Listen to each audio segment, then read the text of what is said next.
Hello, my shining stars, my future doctors and my engineers. This is Anushka Chaudhary, your chemistry educator. तो बच्चे आज ma'am यहाँ पर क्यों है? क्योंकि मैम आपके लिए एक बहुत ही अमेजिंग चैप्टर एकदम डिटेल तरीके से डिस्कस करने आई है, which is metals and non metals. Yes my dear students, board के एग्जाम आ गए, तुम लोगों ने पढ़ना भी शुरू कर दिया होगा. देखो, जब भी हम पढ़ाई करते हैं ना, तो दो तरह का वर्क होता है. एक होता है स्मार्ट वर्क, एक होता है हार्ड वर्क. और जब दोनों का कॉम्बिनेशन हो जाता है ना, फिर बनता है एकदम परफेक्ट, एक टॉपर निकल के आता है. तो आई वॉन्ट कि तुम अपने क्लास 10th बोर्ड्स में केमिस्ट्री में परफेक्ट स्कोर करो, एक भी नंबर कम नहीं. तो इसी के लिए अब जब हम चैप्टर को पढ़ते हैं तो हमें सिलेबस के हिसाब से पढ़ना होता है. ऑल्सो हमें पिछले सालों के पेपर्स को एनालाइज करना होता है. हमें ये समझना होता है कि किस तरह के क्वेश्चंस हमसे पूछे जा सकते हैं. तो आपके लिए ये पूरा एनालिसिस जो है वो अनुष्का मैम ने कर दिया है. इसका मतलब है इस सेशन को अगर आपने बहुत अच्छे से अटेंड कर लिया तो इसके बाहर कुछ भी नहीं आएगा, मैं गारंटी दे सकती हूँ. तो इसका मतलब ये हुआ कि इसको बहुत अच्छे से पढ़ना. नोट्स आपको आपके पास आपको मिल जाएंगे, तो आपको लिखने की जरूरत नहीं है. दूसरी चीज, ये सेशन एंड तक अटेंड करना है, क्योंकि होमवर्क क्वेश्चंस मिलेंगे वो तुम्हें करने हैं. जो क्वेश्चन मैं अभी लेक्चर में पूछूंगी उसका आंसर कमेंट सेक्शन में चाहिए, और आपके सभी के कमेंट्स में खुद पर्सनली चेक करूंगी. ठीक है, तो चलो शुरू करते हैं इस प्यारे से सेशन को. Let's talk about metals and non metals. अगर हम मेटल्स और नॉन मेटल्स वर्ड्स ही दिख रहे हैं तो पहला क्वेश्चन तुम्हारे दिमाग में क्या आएगा कि मेटल क्या होता है और नॉन मेटल क्या होता है, दोनों के बीच में डिफरेंस क्या होता है. और यही है सबसे इंपॉर्टेंट क्वेश्चन, है ना. ये क्वेश्चन तो बहुत ही ज्यादा पॉसिबिलिटी होती है, differentiate between metals and non metals. तो चलिए इसको शुरू करते हैं. अब इसके लिए आपको अपने दिमाग में कुछ पिक्चर्स बनानी है, जिससे कि ये डिफरेंसेस याद करना भी बड़ा आसान हो जाता है. क्या पिक्चर बनानी है? अगर तुम कभी भी मेटल की बात करोगे तो मम्मी की बालियां देखो, है ना. मम्मी ने सोना पहना हुआ है, तो गोल्ड अपने दिमाग में याद रखना. उससे तुम्हारे सारे के सारे डिफरेंसेस जो हैं वो क्लियर हो जाएंगे. तो चलो शुरू करते हैं वन बाय वन. ठीक है, तो अगर हम यहाँ पर बात करें मेटल्स की, तो मेटल्स की जो स्टेट होती है वो रूम टेम्परेचर पे सॉलिड होती है. ठीक है, तो मैं गोल्ड का ही एग्जांपल लेके तुम्हें सारे समझा रही हूँ. तो गोल्ड रूम टेम्परेचर पे सॉलिड होता है, पिघल तो नहीं जाता, मतलब पिघला सकते हैं उसको, लेकिन रूम टेम्परेचर पे मम्मी की बाली बाली है ना, वो ऐसे बिखर तो नहीं गई है. यस. तो और जो आपके नॉन मेटल्स होते हैं वो सॉलिड्स की तरह भी एग्जिस्ट कर सकते हैं, लिक्विड्स की तरह भी और गैसेस की तरह भी. तो ये तीनों तरह से एग्जिस्ट कर सकते हैं. मेटल्स सॉलिड्स की तरह एग्जिस्ट करते हैं. ठीक है, याद हो गया. दूसरा है लस्टर. मम्मी जब गोल्ड की बालियां पहनती है कितनी सुंदर लगती है, एकदम चमकता है गोल्ड, है ना. यस, तो बस याद रखना लस्टर यानी कि वो शाइनी होते हैं और रिफ्लेक्टिव सरफेस होता है. अगर ये ऐसे हैं तो ये उसका उल्टा ही होंगे. तो ये एकदम डल होते हैं, वो शाइनी है तो ये डल है, और ये नॉन रिफ्लेक्टिव सरफेस होता है इनका. ठीक है, यस, जो यहाँ पे है उसका उल्टा यहाँ पे हमें याद हो जाएगा. कुछ डिफरेंस होगा तो वो हम देख लेंगे. Next is मिलिएबिलिटी. मिलिएबिलिटी का मतलब क्या होता है? मिलिएबिलिटी का मतलब होता है ऐसा थिन शीट्स में उसको कन्वर्ट कर देना. can be harmed into thin sheets, can be hammered into, harmed बोल रही हूँ, can be hammered into thin sheets. Mummy की जो ज्वेलरी बनती है, जब भी मतलब मान लो कोई भी ऐसे पेंडेंट बनाना है या फिर कुछ भी इस तरीके का बनाना है, जैसे तुमने देखा होगा ना पेंडेंट के ऊपर ओम लिखा होता है, तो क्या किया, गोल्ड को ऐसे बहुत ज्यादा हैमर किया, प्रेशर डाला और वो एक शीट के अंदर कन्वर्ट हो गया, है ना. हाँ, ये ऐसा हो सकता है. ये ब्रिटल होते हैं. ब्रिटल का मतलब क्या होता है, जैसे ही मैंने जो मेरा नॉन मेटल होगा उसके ऊपर हैमर किया, प्रेशर डालने की कोशिश की, वो टूट जाएगा, वो होता है ब्रिटल. मतलब जैसे ही प्रेशर डाला टूट गया, तो वो होता है. कैन नॉट बी हैमर्ड, आप हैमर वैमर नहीं कर सकते उसको. ठीक है, परफेक्ट है, कोई दिक्कत नहीं है. Next is डक्टिबिलिटी. डक्टिबिलिटी का मतलब होता है अगर मैं चाहूं तो मैं उनको वायर्स में कन्वर्ट कर सकती हूँ. बिल्कुल यार, हार वार बनते हैं ना, चांदी है ना, चांदी जो सिल्वर होता है उसकी. अच्छा ठीक है, ये तो यहाँ पे मैंने भी पहनी हुई होगी, ये देखो ये देखो, ये भी वायर के अंदर कन्वर्ट की हुई है. यानी कि वायर में भी आप उसको कन्वर्ट कर सकते हो. आप गोल्ड की जो, आप ऐसे सोचो गोल्ड की भी मम्मी के जो हार वार बने होते हैं वो भी तो वायर की फॉर्म में कन्वर्ट किए होते हैं. तो ये जो होती हैं they can be drawn into wires. ठीक है, लेकिन अगर डक्टिबिलिटी की बात करेंगे, डक्टिलिटी की बात करेंगे, तो नॉन मेटल्स में ऐसा नहीं होता. ठीक है, नॉट डक्टाइल, आप उस पे उसको वायर में कन्वर्ट करने की कोशिश करोगे ब्रेक हो जाएगा. लर्न हो गया. यस. Next, hardness. जनरली काफी हार्ड होते हैं. ठीक है, अगर आप सॉलिड और इन सब की बात, अगर आप गोल्ड और इन सब की बात करोगे तो भाई सही में बहुत हार्ड होते हैं. ठीक है दोस्तों, they are hard and dense. Hardness के मामले में ये जनरली सॉफ्ट होते हैं और इनकी लो डेंसिटी होती है. जो यहाँ हो रहा है उसका उल्टा यहाँ पे हो रहा है, तो याद हो जाएगा बहुत आराम से. Next is conductibility. Excellent conductors of heat and electricity, बड़े ही अच्छे कंडक्टर्स होते हैं हीट और इलेक्ट्रिसिटी के, जैसे हीट और इलेक्ट्रिसिटी को बहुत अच्छे से कंडक्ट करते हैं ये लोग, ठीक है। मेटल्स जो होते हैं वो अच्छे कंडक्टर्स होते हैं, हम सबको पता है। लेकिन अगर हम यहाँ पर बात करेंगे नॉन मेटल्स की, तो they are poor conductors, insulators होते हैं, तो वो नहीं कंडक्ट करते अच्छे से, ठीक है। परफेक्ट है, कोई दिक्कत नहीं है। Sonorous, produce a ringing sound when struck. मंदिर गए हो, मंदिर में घंटी बजाते हैं, है ना, तो वो क्या हुआ, वहां पे एकदम से आवाज आती है ना बहुत ज्यादा, वो मेटल ही तो होता है। तो produce a ringing sound when struck, जब आप उसको स्ट्राइक करोगे तो एक रिंगिंग की साउंड आएगी, रिंगिंग की साउंड आएगी, मैंने ही बना दी, ठीक है। Sonorous, do not produce a ringing sound. तो अगर ये याद है तो ये उसके उल्टे होते हैं, और ये तो हमें याद हो ही जा रहे हैं, ठीक है। तो this is how you can learn it. अच्छा लगा, इंटरेस्टिंग था, बहुत बढ़िया। एक क्वेश्चन हमने वैसे ही कर लिया, ठीक है। चलो भाई, अब हम आगे बढ़ते हैं। अब जब साइंस पढ़ रहे हैं, मुझे बोलना बिल्कुल पसंद नहीं है, मैं सच बता रही हूँ, बट अब जब साइंस पढ़ रहे हैं तो एक्सेप्शंस तो आएंगी ना, तो एक्सेप्शन आपकी जिंदगी में आएंगी। ये वो पहले थी जनरल प्रॉपर्टीज, ठीक है, लेकिन कुछ कुछ अजूबे होते हैं जो जनरल प्रॉपर्टीज होती हैं उससे कुछ अलग प्रॉपर्टी दिखाते हैं, तो अब हमें वो भी करने हैं। और मैं तुम्हें ये बता रही हूँ, पेपर में क्वेश्चन अच्छा वाला एक्सेप्शन से ही आएगा, ठीक है। तो चलिए अब हम एक्सेप्शंस देख लेते हैं। तो सबसे पहले आपको दिया हुआ है मरकरी। देखो बेटा, सिंबल्स याद होने चाहिए, जो एक्सेप्शंस हैं उनके सिंबल्स याद रखना और नाम भी याद रखना। तो मरकरी को Hg से और गैलियम को Ga से रिप्रेजेंट करते हैं। ये लिक्विड मेटल्स होते हैं। हमने देखा था ना कि मेटल्स तो सॉलिड होते हैं, लेकिन ये दो ऐसे होते हैं जो लिक्विड मेटल्स होते हैं।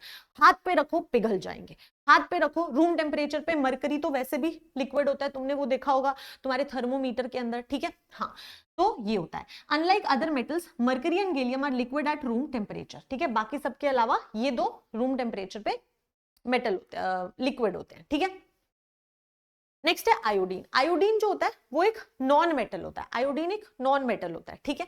लेकिन इट इज लस्ट्रस, मतलब कि आयोडीन जो होता है वो लस्ट्रस होता है, वो चमक चमक दिखाता है, ठीक है। While most non-metals are dull, solid iodine, जो solid iodine होता है वो प्रोड्यूस करता है एक डिस्टिंक्ट मेटालिक शाइन, मतलब वो ऐसा शाइन जैसा दिखाई देता है, ठीक है, तो उसमें शाइन होती है। परफेक्ट, तो ये भी याद रखना है। नेक्स्ट है डायमंड एंड ग्रेफाइट। डायमंड और ग्रेफाइट जो होते हैं ना, दोनों ही कार्बन से बने हुए होते हैं। कार्बन और ग्रेफाइट दोनों ही डायमंड और ग्रेफाइट दोनों ही कार्बन से बने होते हैं, ठीक है। The non metal superlative, diamond a form of carbon is the hardest natural substance. अब हमने ये देखा था कि मेटल्स हार्ड होते हैं, ठीक है, नॉन मेटल्स इतने हार्ड नहीं होते, लेकिन अगर हम डायमंड की बात करें तो वो हार्डेस्ट होता है। तो डायमंड एक एक्सेप्शन है, जो कार्बन नॉन मेटल से बनता है and it is very hard, ठीक है। Yes, graphite another form is one of the few non metals that conduct electricity, और जो ग्रेफाइट होता है वो इलेक्ट्रिसिटी कंडक्ट करता है, ठीक है। कार्बन एंड इट्स कंपाउंड जब तुम्हें कराऊंगी ना, तब मैं तुम्हें ये भी बताऊंगी कि ग्रेफाइट इलेक्ट्रिसिटी कंडक्ट क्यों करता है, क्योंकि उसके पास एक फ्री इलेक्ट्रॉन होता है। उसका structure carbon and its compound में कराऊंगी, ठीक है। तो ये दो तुम्हें यहाँ पे याद रखने हैं, याद हो जाएंगे, ठीक है। नेक्स्ट है sodium and potassium, the soft metals. हमें पता है कि मेटल्स हार्ड होते हैं, लेकिन जो सोडियम होता है और पोटेशियम होता है वो सॉफ्ट मेटल्स होते हैं।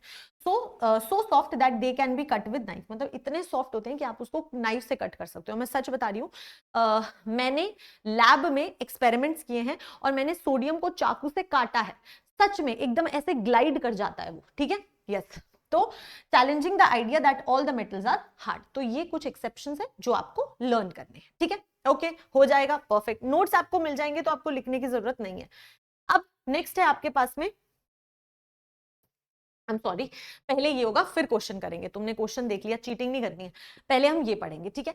अगला टॉपिक है केमिकल प्रॉपर्टीज ऑफ मेटल्स। अब हम केमिकल प्रॉपर्टीज पढ़ेंगे मेटल्स की, ठीक है। Okay, reaction with air and oxygen, ठीक है। तो चाहे पहले बात करते हैं हम एयर और ऑक्सीजन के साथ रिएक्शन कैसे होती है, ठीक है। जब भी आपका मेटल ऑक्सीजन के साथ रिएक्शन करता है तो हमेशा ही वो मेटल ऑक्साइड बनाता है। जब भी मेटल ऑक्सीजन के साथ रिएक्शन करता है तो वो हमेशा मेटल ऑक्साइड बनाता है, और जो मेटल ऑक्साइड होता है वो जनरली बेसिक होता है नेचर के अंदर। अगर वो बेसिक होगा तो वो लिटमस पेपर को कौन से कलर को कौन से कलर में कन्वर्ट करेगा, ये तुम्हें मुझे कमेंट सेक्शन में बताना है, ठीक है।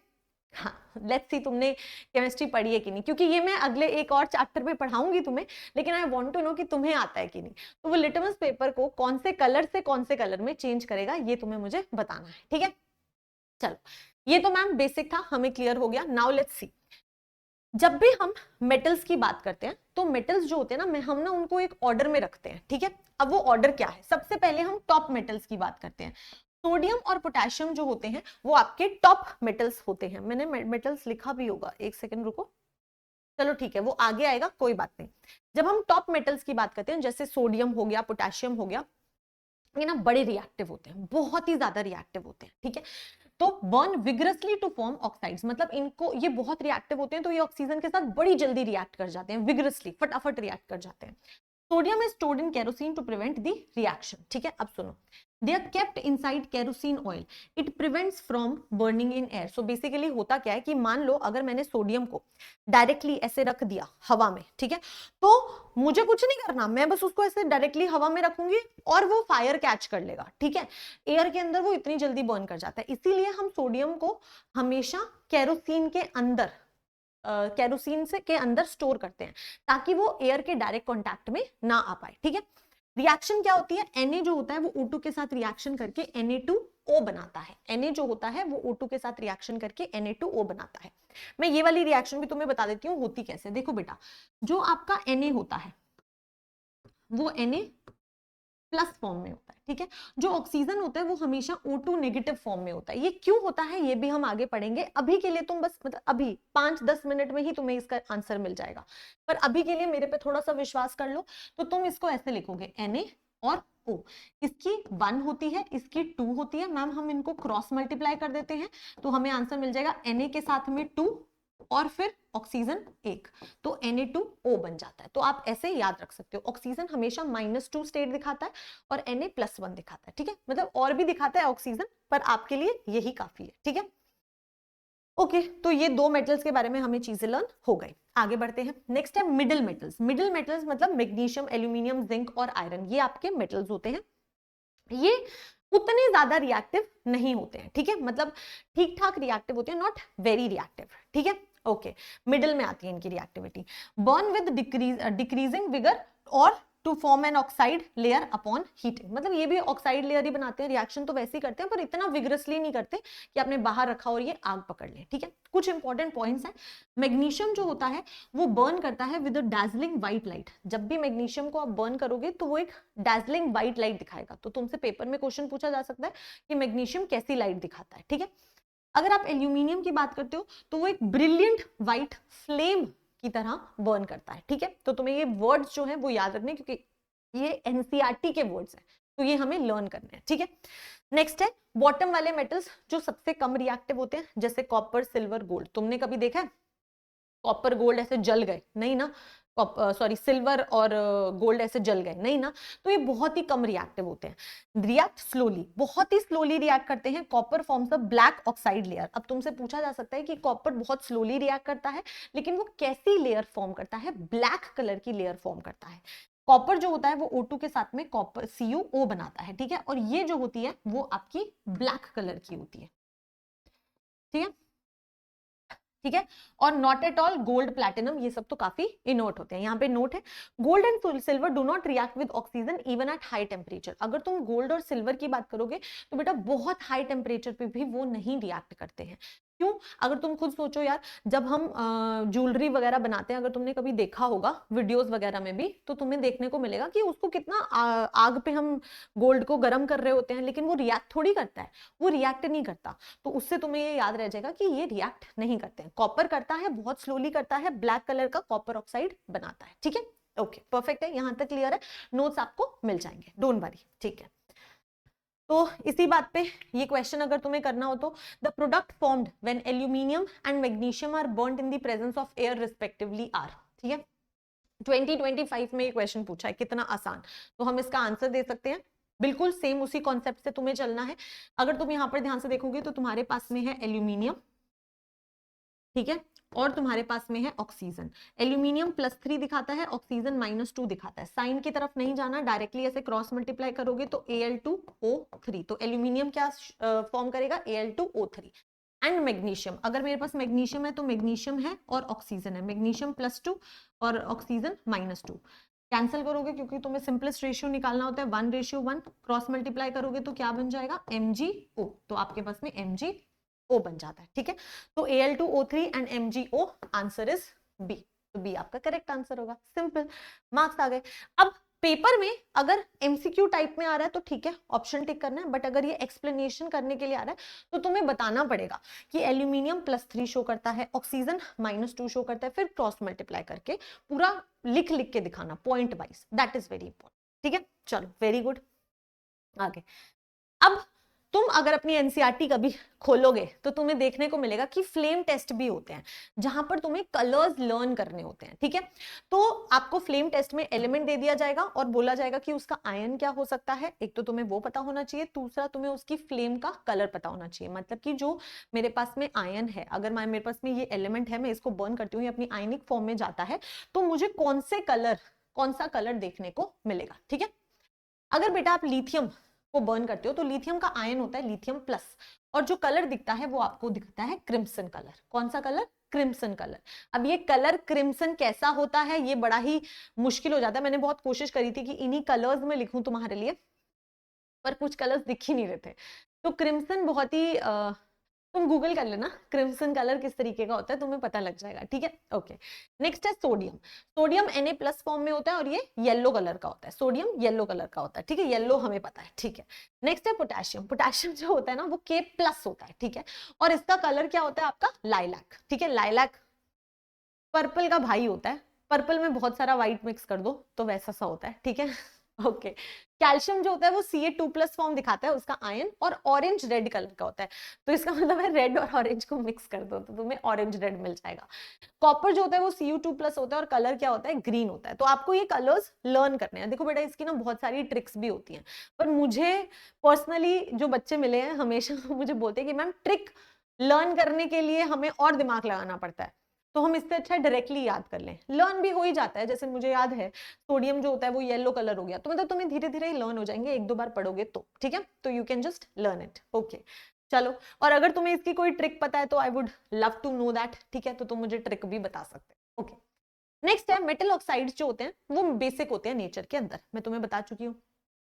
अरे यार, जो क्वेश्चन तुम्हें कमेंट सेक्शन में बताने के लिए बोला था वो तो यही आ गया। Turns moist red litmus into blue. But चलो ठीक है, कुछ बच्चों ने तो कमेंट कर भी दिया होगा, तो वो बड़े अच्छे बच्चे हैं, बस यही बोलूंगी। चलो नेक्स्ट एग्जांपल है Na2O हो गया, K2 हो गया, Mg हो गया, ये सारे आपके ऑक्साइड्स। ठीक है, नेक्स्ट है some metal oxides show both acidic and basic nature. अब ये है इंपॉर्टेंट, जो डिफरेंट है वही इंपॉर्टेंट है। तो कहता कि ज्यादातर तो मेटल के ऑक्साइड्स बेसिक होते हैं नेचर के अंदर, बिल्कुल सही बात है, पर कुछ ऐसे मेटल्स होते हैं जो दोनों प्रॉपर्टीज दिखा देते हैं। मतलब वो देखेंगे कि एसिड के साथ ऐसे होते हैं ना कुछ कुछ लोग जो सभी के दोस्त बन जाते हैं, सभी के जैसे बिहेव करने लग जाते हैं, बस ये वही वाले लोग हैं। अपनी इंडिविजुअलिटी नहीं है भाई, इंडिविजुअलिटी नहीं है यहाँ पे। देखो, तो ऐसे ऑक्साइड्स जो एसिड के साथ भी रिएक्ट कर जाते हैं, बेस के साथ भी, मतलब एसिडिक बिहेवियर भी शो कर रहे हैं, बेसिक भी बिहेव कर रहे हैं, उन्हें कहा जाता है amphoteric in nature. Amphoteric word हमारे लिए बड़ा इंपॉर्टेंट है। They are amphoteric oxides. ठीक है, जैसे oxides of aluminium and zinc. आपका एल्यूमिनियम और जो जिंक होता है ये थाली का बैंगन है, इधर भी है इधर भी है। मतलब देखो, HCl क्या होता है? एसिड होता है। HCl क्या होता है मैम जी? एसिड होता है। तो भाई जब इसने देखा कि अच्छा एसिड है, एसिड को तो खुश बेस ही कर सकता है, तो एक काम करता हूँ बेस जैसे बिहेव कर लेता हूँ। तो Al2O3 खुद यहाँ पे बेस की तरह बिहेव करने लग जाता है। अब तुम्हें पता है एक बेस एक एसिड के साथ रिएक्ट करता है तो सॉल्ट और वाटर मिलता है, तो ये तुम्हें सॉल्ट मिल जाता है और ये तुम्हें वाटर मिल जाता है। ठीक है, हाँ। अब नीचे NaOH क्या है? बेस है। क्या है? बेस है। अब Al2O3 सोचता है कि यार बेस है, बेस कैसे खुश होगा अगर मैं एक एसिड हूं तो, मतलब इसको बस खुश करना है सबको। ठीक है, तो ये क्या करता है, अगर ये बेस है तो एक काम करता हूं मैं एसिडिक बिहेवियर शो करता हूं, मैं एसिड की तरह बन जाता हूं, तो ये एसिड की तरह बन जाता है। ठीक है, तो जब एसिड एक बेस के साथ रिएक्शन करता है तो फिर से सॉल्ट और वाटर मिलता है, तो ये आपका सॉल्ट होता है और ये आपका वाटर होता है। ठीक है, तो बस तुमको ये लर्न करनी है रिएक्शन, जैसे कि Al2O3 जो होता है वो HCl के साथ AlCl3 बनाता है, और वाटर Al2O3 जब NaOH के साथ रिएक्ट करता है तो सॉल्ट और वाटर बनाता है, NaAlO2 बनाता है। ठीक है, बेसिकली जो रिएक्शंस हैं उनको लिख लिख के याद करना तो ज्यादा अच्छा रहेगा। ऑल्सो यहां पर ये एम्फोटेरिक है, इसके अलावा और कौन, जिंक के ऑक्साइड भी एम्फोटेरिक होते हैं, ये दो ऑक्साइड्स आपके एम्फोटेरिक होंगे, ठीक है, एकदम perfect. Okay then let's move forward. अब अब है सबसे इंटरेस्टिंग पार्ट, इतना मजेदार पार्ट है ना कि तुम्हें बहुत मजा आएगा इसके अंदर, ठीक है, ठीक है। तो नेक्स्ट है रिएक्शन विद वाटर, ठीक है। क्या मैं वाटर पानी पी लूं? अब जब रिएक्शन विद वाटर की बात आ ही गई है तो let me have some water please. Okay,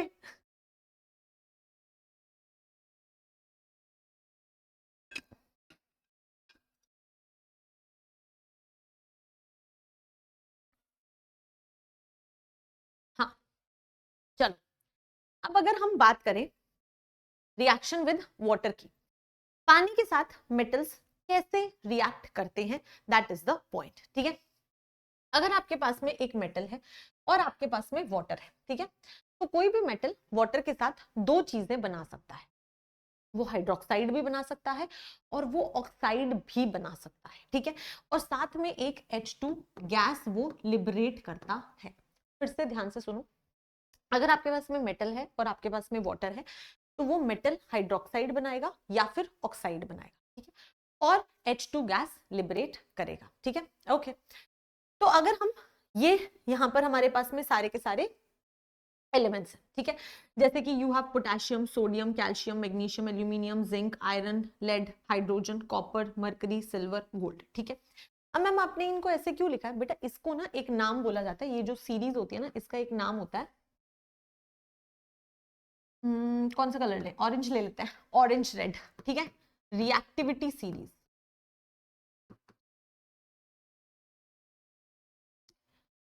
इसको कहा जाता है रिएक्टिविटी सीरीज, ठीक है।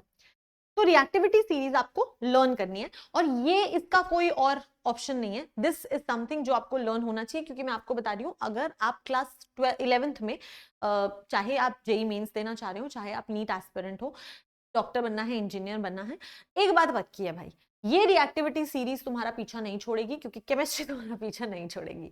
तो तब भी लर्न करनी होगी, अब भी लर्न करनी है, तो इट इज बेटर कि आप इसको लर्न कर लो, ठीक है। मैंने यहाँ पे आपके एलिमेंट्स के नाम भी लिख दिए हैं और मैंने एलिमेंट्स के सिंबल्स भी बना दिए, ठीक है, ओके। तो अगर हम कभी भी पोटेशियम की एलिमेंट्स की बात करें तो इनको हम ना डिवाइड करते हैं, जैसे कि ऊपर के जो 3 हैं वो बेटा आपके कोल्ड वाटर के साथ रिएक्शन करते हैं, मैंने बोला ना पानी के साथ रिएक्शन करानी है तो या तो वो हाइड्रोक्साइड्स बनाएंगे या फिर वो ऑक्साइड्स बनाएंगे, हाँ। और अब हमें लर्न करना है, ठीक है। तो जो ऊपर के 3 हैं, मैंने तुम्हें बोला था ऊपर के 3 बहुत रिएक्टिव होते हैं, मतलब वो इतने रिएक्टिव होते हैं कि वो ऑक्सीजन के साथ फटाफट रिएक्ट कर जा रहे थे, वैसे ही ये इतने रिएक्टिव होते हैं कि इनको पानी के नेचर से फर्क नहीं पड़ता, दे आर लाइक ठंडा पानी है कोई नहीं, हम रिएक्ट कर जाएंगे, ठीक है। तो ये कोल्ड वाटर के साथ रिएक्शन कर लेते हैं, ठीक है। फिर है आपके पास में मैग्नीशियम, मैग्नीशियम जो होता है वो ये थोड़ा, मैग्नीशियम थोड़ा नखरे वाला होता है, तो मैग्नीशियम कहता है कि ऐसे तो नहीं रिएक्ट करूंगा, थोड़ा तो पानी को गर्म करके लाओ, ठंड बहुत है, गर्म पानी चाहिए, तो मैग्नीशियम को हॉट वाटर चाहिए होता है, ठीक है। एल्यूमिनियम, जिंक और आयरन जो होते हैं उसको स्टीम चाहिए होता है। अब मैम ये स्टीम क्या होता है? स्टीम का मतलब होता है जब पानी गर्म होता है, पानी को बहुत ज्यादा गर्म कर दोगे आप, है ना, बॉयल होने लग जाता है, तब वो जो स्टीम आती है ना बाहर, वो स्टीम, उसे कहते हैं स्टीम, ठीक है, स्टीम बाथ, उससे तुम्हें स्टीम समझ में आ जाएगा, धुआं धुआं धुआं धुआं धुआं धुआं, उससे तुम्हें क्लियरिटी मिल जाएगी, है ना, ओके। तो potassium, sodium, calcium cold water, magnesium जो होता है उसको हॉट वाटर चाहिए होता है, एल्यूमिनियम, जिंक और आयरन को स्टीम चाहिए होता है। नीचे के जो भी एलिमेंट्स होते हैं, लेड हो गया, hydrogen, copper, mercury, silver, gold, देखो हाइड्रोजन की तो हम बात ही नहीं करते हैं, हम तो लेड की, कॉपर की, मरकरी की, सिल्वर की, गोल्ड की बात करेंगे, ये पानी के साथ रिएक्शन नहीं करते, दे आर वेरी, वो रिएक्टिव ही नहीं होते, तुम्हें पता है जितना हम ऊपर से नीचे जाते हैं रिएक्टिविटी सीरीज में वो रिएक्टिविटी कम होती रहती है, तो वो पानी के साथ रिएक्शन ही नहीं करते। तो बात तो सिर्फ इन्हीं की है, इसी के बारे में हमें कहानी करनी है, ठीक है। तो पहले तो इसको अच्छे से समझो, पढ़ो, अंडरस्टैंड करो, फिर हम आगे बढ़ेंगे, ठीक है। ओके, आई थिंक अंडरस्टैंड किया, यस मैम। अब आ जाओ इधर, ठीक है। अब मैं तुम्हें पानी के साथ रिएक्शन होती कैसे है वो बता देती हूँ, ठीक है। तो जैसे कि तुम अगर ध्यान से देखोगे, you have Na, you have H2O, you have NaOH plus H2, इसका क्या मतलब हुआ, बिल्कुल आपको लिख के समझाएंगे। बेटा अगर मेरे पास में Na है प्लस मेरे पास में वाटर है, तो ये है, ये मेरे को NaOH दे रहा है। क्या दे रहा है, NaOH दे रहा है, और प्लस मेरे H2 गैस लिबरेट हो रही है। ठीक है, मैं फिर से तुम्हें बोलूंगी बेटा, जब भी आपका पानी के साथ रिएक्शन होता है तो हाइड्रोक्साइड बनता है। अब वाटर जो होता है ना, इसमें H प्लस भी होता है और OH माइनस होता है, ये दो चीजें होती है। अब तुम खुद सोचो, सोडियम तो Na प्लस बनाता है, अगर सोडियम Na प्लस बनाता है ना, तो मैम पॉजिटिव, ऑपोजिट्स अट्रैक्ट, आपको भी पता है ऑपोजिट्स अट्रैक्ट, तो इसका मतलब है अगर ये Na प्लस है तो ये इससे थोड़ी अट्रैक्ट होगा, ये तो OH माइनस से अट्रैक्ट होगा, तो OH माइनस से अट्रैक्ट होगा। तो अगर मैं गौर से देखूं तो Na और मैं OH लिखूं, ये +1 है ये -1 है, तो क्रॉस मल्टीप्लाई किया तो NaOH बन गया, हाँ कि नहीं, यस। तो मैम NaOH हमें मिल जाता है, बाकी आपकी H2 गैस लिबरेट हो जाती है। अगर मैम ये समझ में आ गया तो पीछे देखो, जैसे हम कैल्शियम की बात करते हैं, चलो कैल्शियम का भी ये बनाने की कोशिश करते हैं। ठीक है, कैल्शियम का अगर बनाएंगे तो क्या होगा, कैल्शियम प्लस वाटर, है ना, हाँ, विल गिव यू। अब कैल्शियम कौन सी स्टेट दिखाता है, +2, ये सबको पता होगा। ठीक है, और ये तो मैम पता ही है, ये H प्लस और इसका OH माइनस। ठीक है, अगर कैल्शियम +2 दिखाता है तो OH माइनस नेगेटिव से ही अट्रैक्ट होगा, यस मैम, तो यहाँ पे आ जाएगा OH माइनस। ठीक है, तो कैल्शियम जो है वो +2 स्टेट में है और जो OH है वो -1 स्टेट में है, क्रॉस मल्टीप्लाई करेंगे तो Ca और फिर OH होल ट्वाइस, तो ये आपका हाइड्रोक्साइड बन जाएगा। और अगर आप गौर से देखोगे तो calcium plus water gives calcium hydroxide plus H2 gas. Balance करना होता है, बैलेंस तो तुम्हें करना आता ही है, और अगर नहीं आता तो मैं आगे वाले चैप्टर में तुम्हें बैलेंसिंग करना भी सिखा दूंगी। ठीक है, हाँ, अभी कॉन्सेप्ट पे ज्यादा ध्यान देते हैं। ओके, तो बोलता है कि पोटेशियम, सोडियम और कैल्शियम रिएक्टिविटी सीरीज में जो ऊपर होते हैं, they react violently with cold water, क्योंकि वो बहुत रिएक्टिव होते हैं तो वो कोल्ड वाटर के साथ बड़ी वायलेंटली रिएक्ट कर जाते हैं। ठीक है, to form hydroxides and H2 gas. ठीक है, अब जो H2 गैस बनती है इस टाइम पे, जैसे कि यहाँ पे जो आपकी ये H2 गैस बनी है, ये H2 गैस जो होती है वो इतनी ज्यादा, मतलब ये इतने रिएक्टिव होते हैं कि जो H2 गैस बनती है उसके साथ इतनी ज्यादा हीट एनर्जी लिबरेट होती है। देखो मैंने यहाँ लिखा है हीट एनर्जी, इतनी ज्यादा हीट एनर्जी लिबरेट होती है कि वो फायर कैच कर लेती है। तो जो ऊपर वाले एलिमेंट्स होते हैं जैसे कि सोडियम, पोटेशियम, कैल्शियम, ये इतने रिएक्टिव होते हैं कि ये जब पानी के साथ, कोल्ड वाटर के साथ रिएक्शन करते हैं तो H2 गैस लिबरेट होती है, और वो H2 गैस भी हमारी हीट एनर्जी इतनी ज्यादा होती है कि फायर कैच कर लेती है। ये बात दिमाग में याद रखनी है। ठीक है, यहां तक लर्न हो जाएगा। इसके बाद में पॉइंट आ रहा है, कुछ इंपॉर्टेंट पॉइंट्स जो मैंने लिखे हैं वो सारे ध्यान से पढ़ने हैं। ठीक है, अगर हम कैल्शियम की बात करते हैं तो कैल्शियम जो होता है वो बिल्कुल नॉर्मल रिएक्ट करता है, जैसे मैंने तुम्हें बताया कैल्शियम जो होता है वो रिएक्ट करता है थोड़ा सा कम वायलेंटली, मतलब कि सोडियम और पोटेशियम के केस में तो ये फायर कैच कर लेता है, लेकिन कैल्शियम के केस में फायर नहीं कैच करता। मतलब ऐसा नहीं होगा कि H2 गैस आई और एकदम से फायर आ जाएगी, ऐसा नहीं होगा। तो क्या होगा मैम, हमारी जो कैल्शियम है वो जब रिएक्ट करेगी वाटर के साथ में तो कैल्शियम हाइड्रोक्साइड बनाएगी और ये H2 गैस बनाएगी। अब ये H2 गैस क्या करेगी, कैल्शियम जो थोड़ा बहुत सॉलिड रहा होगा, ऐसा तो नहीं होता ना कि सारा का सारा रिएक्टेंट ही रिएक्ट कर जाता है, कुछ थोड़ा बहुत तो रिएक्टेंट बचा हुआ होता है, उस कैल्शियम के ऊपर ना सरफेस के ऊपर ऐसे, उसके सरफेस पे ऐसे लग जाएगी, जैसे तुम्हारा डस्टर होता है उसके ऊपर वो चौक के पार्टिकल्स लग जाते हैं ना, वैसे ही कैल्शियम के सरफेस के ऊपर H2 गैस लग जाती है। फिर जो कैल्शियम होता है वो पानी के अंदर फ्लोट करने लग जाता है। ठीक है, तो calcium starts floating as H2 gas sticks to the calcium surface, क्योंकि H2 गैस जो बनी हुई होती है वो कैल्शियम सरफेस पे स्टिक हो जाती है, फिर कैल्शियम पानी के ऊपर ऐसे फ्लोट करने लगता है।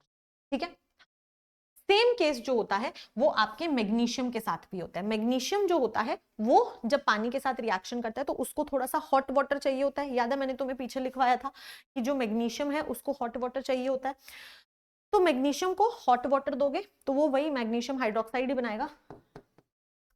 रेड कलर कब चूज हो जाता है यार, yellow colour is a good colour, है ना। तो आपके पास में मैग्नीशियम है, आपके पास में OH है, मैग्नीशियम +2 दिखाता है, OH -1 क्रॉस मल्टीप्लाई करेंगे तो MgOH होल ट्वाइस। तो जो आपका मैग्नीशियम हाइड्रोक्साइड बना है, ये मैग्नीशियम हाइड्रोक्साइड जो है इसके साथ H2 गैस लिबरेट होगी और ये H2 गैस भी आपके मैग्नीशियम के ऊपर स्टिक कर जाएगी, और जब ये इसके ऊपर स्टिक कर जाएगी तो मैग्नीशियम भी फ्लोट करने लग जाएगा, तो दिस आल्सो फ्लोट्स। तो दो फ्लोट करते हैं, कैल्शियम और मैग्नीशियम। सोडियम और पोटेशियम फायर ही कैच कर लेती है H2 गैस उनकी, ठीक है। बाकी के जो आपके मिडिल एलिमेंट्स होते हैं, जैसे कि एल्यूमिनियम हो गया, जिंक हो गया, आयरन हो गया, यहाँ पर देखो एल्यूमिनियम, जिंक और आयरन। बाकी के जो आपके एल्यूमिनियम, जिंक और आयरन होते हैं, they react only with steam. अब ये थोड़े से नखरेले होते हैं, ये कहते हैं हम कोल्ड वाटर या हॉट वाटर के साथ रिएक्शन नहीं करेंगे, हमको तो स्टीम के साथ रिएक्शन करनी है। स्टीम मतलब बढ़िया गरम लाओ तुम, फुल तेज गरम, ठीक है। तो वो स्टीम के साथ रिएक्शन करते हैं और वो ऑक्साइड्स फॉर्म करते हैं और H2 गैस लिबरेट करते हैं। यहां से होती है इंटरेस्टिंग कहानी शुरू। यहां पे हाइड्रोक्साइड बन रहे थे, यहां पे हाइड्रोक्साइड बन रहे थे, बट यहां पे ऑक्साइड बन रहे हैं। तो ये तुमको लर्न करना है, याद रखना है कि क्या बनेंगे, ऑक्साइड्स बनेंगे, ठीक है। तो क्या होगा, ये रिएक्ट करेंगे with steam to form oxides और H2 गैस लिबरेट करेंगे। अब तुम्हें ना धीरे धीरे समझ में आने लग जाएगा। अगर ऑक्साइड्स बनेंगे तो एल्यूमिनियम +3 दिखाएगा और ऑक्साइड में ऑक्सीजन -2 ही दिखाता है, हमेशा -2 दिखाता है। तो मैम इसका अगर मैं देखूं तो एल्यूमिनियम +3 दिखाएगा और ऑक्साइड बन रहा है, इस बार हाइड्रोक्साइड नहीं बन रहा, इसलिए मैंने OH नहीं लिखा, ऑक्साइड बन रहा है। ऑक्साइड -2 दिखाता है, तो क्रॉस मल्टीप्लाई करोगे तो Al2O3 बनेगा। तो आपका क्या बन जाएगा, aluminium plus water gives Al2O3 plus H2 gas. उसके नीचे के जो एलिमेंट्स हैं जो हमने यहाँ पे देख लिए, ये सारे they know reaction with water और स्टीम, वो पानी या स्टीम के साथ कोई रिएक्शन नहीं करते। तो आपको ये इस तरीके से लर्न करना है। फिर से रिवाइज करते हैं, यहां पर ये दोनों तो जो H2 गैस लिबरेट करते हैं वो क्या होती है, फायर ही कैच कर लेती है, इतनी ज्यादा कोल्ड वाटर के साथ ही रिएक्शन करता है और फायर ही कैच कर लेता है, और इसमें हाइड्रोक्साइड ही बनता है, ठीक है, हाइड्रोक्साइड्स बनते हैं। कैल्शियम जो होता है वो भी कोल्ड वाटर के साथ ही रिएक्शन करता है, पर जो H2 गैस बनती है वो कैल्शियम के सरफेस के ऊपर लग जाती है और कैल्शियम पानी के ऊपर फ्लोट करने लग जाता है, फ्लोट करने लग जाता है ना, तो वो फ्लोट करेगा। मैग्नीशियम थोड़ा सा नखरेलू है, बनाता तो ये भी हाइड्रोक्साइड ही है, लेकिन ये कहता है कि देख मेरे दोस्त, मुझे थोड़ा गर्म पानी चाहिए, ठंडी बहुत है ना, थोड़ा गर्म पानी लाओ। तो गर्म पानी इसको मिलेगा, फिर ये हाइड्रोक्साइड बनाएगा, H2 गैस मैग्नीशियम के सरफेस पे फिर से स्टिक करेगी और मैग्नीशियम भी फ्लोट करेगा, ठीक है। यस, नीचे के जो 3 है वो ज्यादा नखरेलू हैं, कहते हैं कि हम ऑक्साइड से हम स्टीम से रिएक्ट करेंगे और हम ऑक्साइड्स बनाएंगे, हम हाइड्रोक्साइड्स नहीं बनाएंगे। तो ये तीनों ही आपके ऑक्साइड्स बनाते हैं, ठीक है। इसके नीचे वाले रिएक्शन ही नहीं करते, खत्म कहानी। अब मैम ये होती कैसे है, थोड़ा सा अपैरेटस दिखा दो तो हमें समझ में आ जाएगा। तो ये तुम्हारी एनसीईआरटी की, एनसीईआरटी में ये डायग्राम दिया हुआ है, तो तुम्हें इस डायग्राम को ध्यान से समझने की कोशिश करनी है। तो बेसिकली होता क्या है, ऐसा एक सेटअप होता है पूरा का पूरा, ठीक है। अब यहां पर तुम एक अपना मेटल रखते हो, ये तुम्हारा मेटल सैंपल होता है, जो भी तुम्हारा मेटल का सैंपल होगा वो तुम यहां पे रखोगे, इस पॉइंट पे। यहां पर तुम्हारे पास में एक ग्लास वूल टाइप है, ठीक है, जो आपका यहाँ पे वाटर कंटेन कर रहा है, ठीक है, इसके अंदर पानी है, ग्लास वूल टाइप है जिसके अंदर पानी है, पानी से मॉइस्ट किया हुआ है। यहां से तुमने इसको बर्नर से हीट करना शुरू किया, तो जब तुम बहुत ज्यादा हीट कर दोगे तो स्टीम यहां से यहां जाएगी, समझ आ रही है, हाँ। और जो तुम्हारे स्टीम वाले मेटल्स हैं जो स्टीम के साथ रिएक्शन करते हैं वो इसके साथ रिएक्शन करेंगे। यहाँ पे छोटू सा स्पेस है, आपके जो भी प्रोडक्ट्स बन रहे हैं वो निकलेंगे यहाँ से आपकी H2 गैस बनेगी, तुम सभी को पता है। तो H2 गैस जो है वो यहाँ से जाती है, यहाँ से जाती है और पानी के अंदर बबल्स बनते हैं, बबल्स बनते हैं। तुमने बचपन में कभी तो बबल्स वाला गेम खेला ही होगा, तो यहाँ पे पानी के अंदर बबल्स बनते हैं, ठीक है। तो यहाँ से हमारी H2 गैस हमें समझ आ जाती है। So this is how your action of steam on matter works, ठीक है। आई होप ये क्लियर हो गया, चलिए बेहतरीन। नेक्स्ट बात करते हैं केमिकल प्रॉपर्टीज ऑफ मेटल्स में ही हमने क्या क्या किया, हमने मेटल्स को ऑक्साइड के साथ रिएक्शन करा, मेटल ऑक्साइड्स बना लिए, ठीक है, हमने मेटल हाइड्रोक्साइड्स भी बना लिए। अब हम मेटल को डाइल्यूट एसिड के साथ रिएक्शन करवाते हैं। अब हम ये देखते हैं कि अगर एक मेटल एक डाइल्यूट एसिड के साथ रिएक्शन करे तो फिर क्या होगा, ठीक है। सो जब भी एक मेटल किसी भी डाइल्यूट एसिड के साथ रिएक्शन करेगा तो आपको सॉल्ट प्लस H2 गैस मिलेगी। देखो यार, तुम सिंपल सी बात याद रखो, मेटल्स जो होते हैं वो जनरली बेसिक होते हैं, तो जब एक बेस एक एसिड के साथ रिएक्शन करता है तो सॉल्ट और वाटर बनता है। लेकिन अब मेरे पास बेस नहीं है, मेरे पास क्या है, मेटल है ना। तो जब मेटल एक डाइल्यूट एसिड के साथ रिएक्शन करेगा तो मुझे सॉल्ट और H2 गैस मिलेगी। H2 गैस मेरी लिबरेट होगी, ठीक है। फिर से गैस, इतना समझ में आया? यप। तो होता क्या है, तो आपको यहाँ पे पूरा अपैरेटस दिखाया हुआ है, ये भी तुम्हारी एनसीईआरटी का ही टेबल है। स्टैंड ले लिया, एक टेस्ट ट्यूब ले ली, इस टेस्ट ट्यूब के अंदर तुमने डाइल्यूट एसिड डाल दिया। अब ये जो डाइल्यूट एसिड है ये आप डाइल्यूट HCl भी यूज करते हो कई बार, और कई जगहों पे डाइल्यूट H2SO4 भी यूज किया जाता है। ये दोनों ही काफी अच्छे एसिड्स, तो हम ये दोनों एसिड्स यूज करेंगे, ठीक है। तो यहाँ पे सल्फ्यूरिक एसिड मतलब यहाँ पे H2SO4 यूज किया है, ठीक है। और आपके यहाँ पे मेटल जो लिया है उन्होंने जिंक लिया है, जिंक ग्रेन्यूल्स मतलब जिंक का मेटल लिया है। एक मेटल लेना था, कोई भी मेटल ले लिया। तो जैसे ही रिएक्शन होगी तुम्हें पता है तुम्हें सॉल्ट मिलेगा और H2 गैस लिबरेट होगी, ठीक है। तो यहां से H2 गैस लिबरेट होगी जब ये रिएक्ट करेगा, तो यहां से H2 गैस यहां से निकलेगी, यहां जाएगी और यहां से आपकी ये H2 गैस के बबल्स बनेंगे। जैसे पीछे बन रहे थे वैसे ही H2 गैस के बबल्स बनेंगे। अब H2 गैस को पहचानने का ना एक टेस्ट दिया होता है। क्या?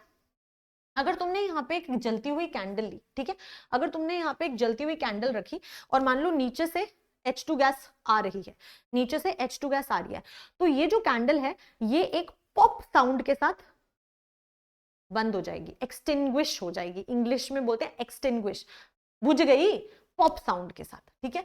तो burning of hydrogen gas with a pop sound, ये उसका आइडेंटिफिकेशन होता है। भी मुझे क्या पता यहां से कौन सी गैस लिबरेट हो रही है ना, तो वो मैं कैसे पता कर सकती हूँ? अगर मैं एक कैंडल लाके रखूं यहाँ पे और यहाँ पे वो H2 गैस जब आएगी तो वो एक पॉप साउंड के साथ बर्न होगी, ठीक है।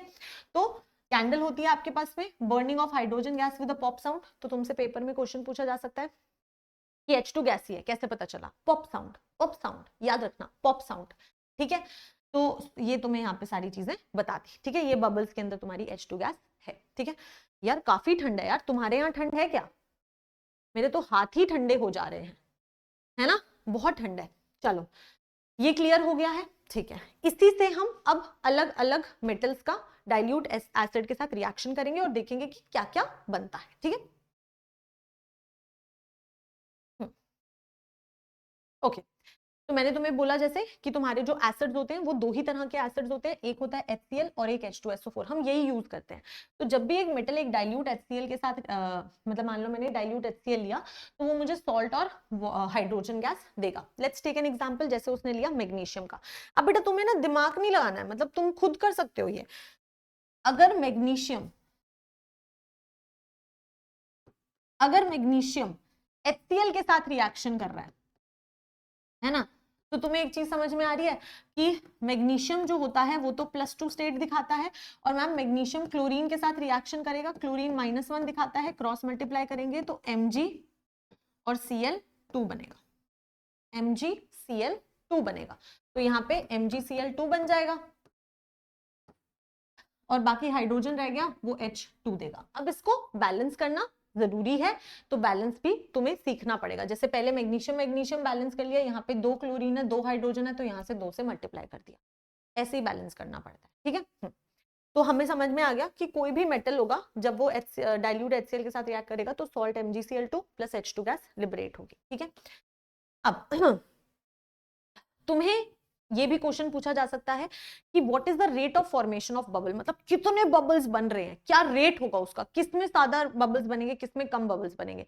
अरे भाई, रिएक्टिविटी सीरीज में जो ज्यादा रिएक्टिव होगा वो ज्यादा रिएक्ट करेगा, और वो ज्यादा रिएक्ट करेगा तो वो ज्यादा बबल्स बनाएगा। तो आपको बस ऊपर से नीचे देखना है, ऊपर से नीचे, ऊपर वाला ज्यादा बबल बनाएगा, नीचे वाला उससे कम, फिर उससे कम, फिर उससे कम, फिर उससे कम।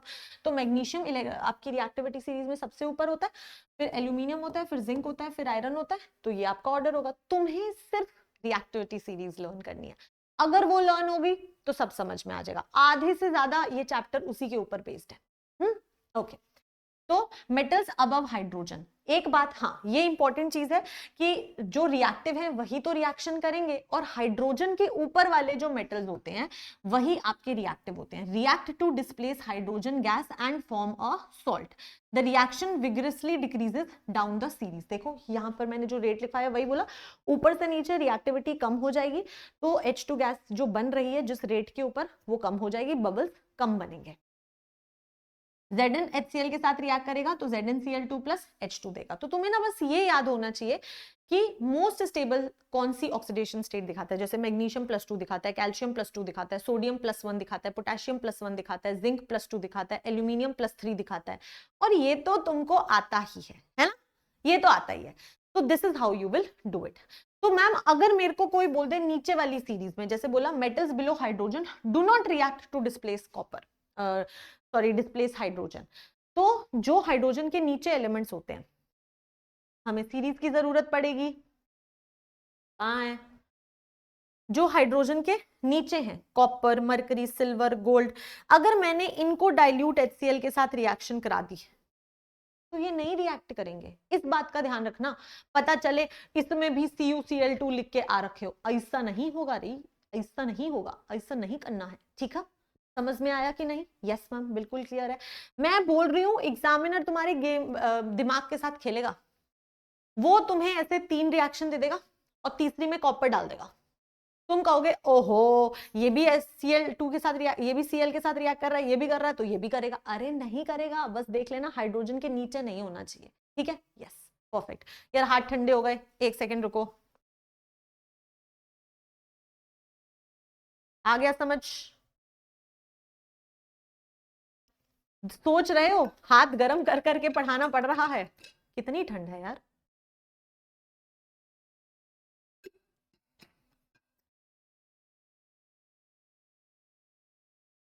ऑल सेट, आगे बढ़े, चलिए नेक्स्ट। अब जब भी हम एसिड्स की बात करते हैं तो मैं तुम्हें अगर बोलूं कि अपने दिमाग में एसिड के एग्जाम्पल्स याद करो तो तुम क्या क्या बोलोगे? तुम बोलोगे मैम HCl होता है। क्या HCl होता है? हाँ होता है। मैम H2SO4 भी होता है। मैं बोलूंगी हाँ यार बिल्कुल H2SO4 भी होता है। तुम बोलोगे मैम एक HNO3 भी तो होता है ना? तो मैम आपने HNO3 के साथ रिएक्शंस क्यों नहीं कराई? क्योंकि HNO3 बड़ा ही चालू है। मतलब वो ये कहता कि मैं इन दोनों की तरह नहीं बिहेव करूंगा, I will behave in my own तरीका। अब वो क्या है सुनो। माना ये एक एसिड है पर इसी के साथ ये एक और चीज भी है, क्या? Very good oxidising agent. अब मैं ना ये बताती हूँ तुम्हें, ये मेरा फेवरेट टॉपिक है। जब भी मैं ये पढ़ाती हूँ ना मुझे बहुत मजा आता है। ठीक है, तो तुम्हें अगर तुम 11th में आ रहे हो तो मैं तुम्हें ये बहुत इंटरेस्टिंग तरीके से पढ़ाऊंगी। मैं यहां बताती हूँ तुम्हें ऑक्सीडाइजिंग एजेंट कौन होता है। ध्यान से सुनना। एजेंट्स एजेंट कौन होता है? जैसे कि एजेंट अगर तुम अपनी डे टू डे लाइफ में एजेंट वर्ड याद करोगे तो तुम्हारे दिमाग में कहाँ कहाँ? मैम ट्रैवल एजेंट है ना, हम जब कहीं जाना होता है हमें तो हम ट्रैवल एजेंट को कॉल करते हैं। ठीक है, तो वो जो ट्रैवल एजेंट होता है वो तुम्हारे ट्रैवल के लिए काम कर रहा होता है, मतलब दूसरों के ट्रैवल के लिए काम कर रहा होता है, या वो खुद के ट्रैवल के लिए कर रहा होता है? ऑब्वियसली वो दूसरों के ट्रैवल के लिए ही काम करता है ना, नहीं तो उसकी दुकान कैसे चलेगी। ऐसे ही कोई और एजेंट, जैसे डिटेक्टिव्स जो होते हैं वो भी तो एजेंट्स कहलाते हैं ना, एजेंट ये एजेंट वो। तो जो डिटेक्टिव्स होते हैं वो दूसरे लोग उन्हें हायर करते हैं, तो वो दूसरे लोगों के लिए डिटेक्टिव वाली अपनी वो डिटेक्टिव गिरी करते हैं, है ना, दूसरों के लिए नजर रखते हैं टाइप्स, है ना, खुद के लिए तो नहीं करते। Yes ma'am. तो मतलब एक तो बात क्लियर है कि जो एजेंट होता है, मतलब किसी भी नाम के आगे हमने एजेंट लगाया, ट्रैवल एजेंट, तो दूसरों के ट्रैवल के लिए काम कर रहा है। डिटेक्टिव एजेंट दूसरे के लिए डिटेक्टिव गिरी कर रहा है। ऐसे ही ऑक्सीडाइजिंग एजेंट दूसरे के ऑक्सीडेशन के लिए काम करेगा ना, खुद के ऑक्सीडेशन के लिए थोड़ी काम करेगा। इसका मतलब ये हुआ कि जो ऑक्सीडाइजिंग एजेंट होता है वो दूसरे को ऑक्सीडाइज करता है, वो क्या करता है बेटा, दूसरे को ऑक्सीडाइज करता है, खुद को नहीं करता, खुद को नहीं करता, खुद के लिए नहीं कर रहा, वो दूसरे के लिए करता है। तो अगर कोई ऑक्सीडाइजिंग एजेंट है तो वो दूसरे को ऑक्सीडाइज करेगा, खुद को नहीं करेगा, ठीक है। तो दूसरे को ऑक्सीडाइज करता है। अब हमेशा ऑक्सीडेशन का ना उल्टा होता है रिडक्शन। अगर कोई एक ऑक्सीडाइज हो रहा है तो दूसरा रिड्यूस होता है। मतलब तुम किसी को ऑक्सीडाइज कर कैसे सकते हो, अगर मुझे किसी को ऑक्सीडाइज करना है तो मुझे खुद को रिड्यूस करना पड़ेगा, अगर मुझे किसी को और को ऑक्सीडाइज करना है तो मुझे खुद को रिड्यूस करना पड़ेगा। तो अगर वो दूसरे को ऑक्सीडाइज करता है तो खुद को रिड्यूस करता है। तो इसका मतलब ये हुआ मैम कि ऑक्सीडाइजिंग एजेंट दूसरे लोगों को ऑक्सीडाइज करेगा, जिसके साथ भी लगेगा उसको ऑक्सीडाइज करेगा और खुद को रिड्यूस करेगा, ठीक है। ये बात अगर समझ आ गई तो तुम्हारे लिए ये पार्ट क्लियर हो गया। चलो, तो ये नोट्स मिल जाएंगे, लिखने की जरूरत नहीं है, समझते जाओ बस। तो special case of nitric acid, HNO3 का नाम क्या होता है, नाइट्रिक एसिड, लर्न होना चाहिए।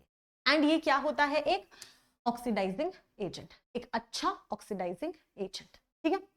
जब भी एक मेटल एक डाइल्यूट एसिड के साथ रिएक्शन करता है तो वो सॉल्ट और H2 गैस देता है, बिल्कुल सही बात है।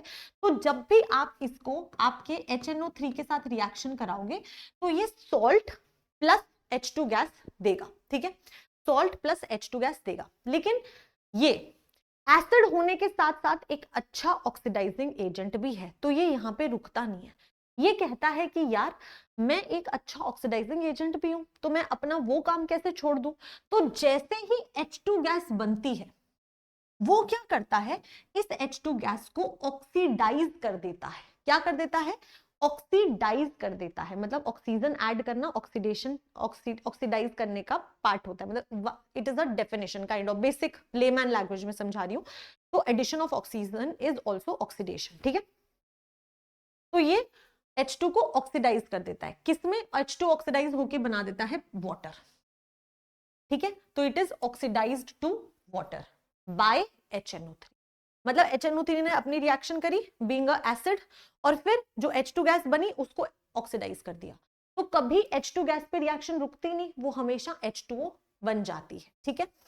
और HNO3 जो होता है, अब क्योंकि HNO3 ने H2 को ऑक्सीडाइज किया है, किसी और को ऑक्सीडाइज करना था, H2 को ऑक्सीडाइज करा है, तो खुद को तो रिड्यूस करेगा ना, यस। और खुद को वो रिड्यूस तीन अलग अलग तरह से कर देता है, मतलब तीन अलग अलग चीजों में कर सकता है डिपेंडिंग ऑन द रिएक्शन। तो HNO3 itself gets reduced, किस किस में रिड्यूस हो सकता है, या तो NO में होगा, या NO2 में होगा, या N2O में होगा, ठीक है। तो आपको ये याद कर लेना है, ठीक है। मैं एकदम ही बच्चों वाली तरीका बताऊं तुम्हें ये लर्न करने का।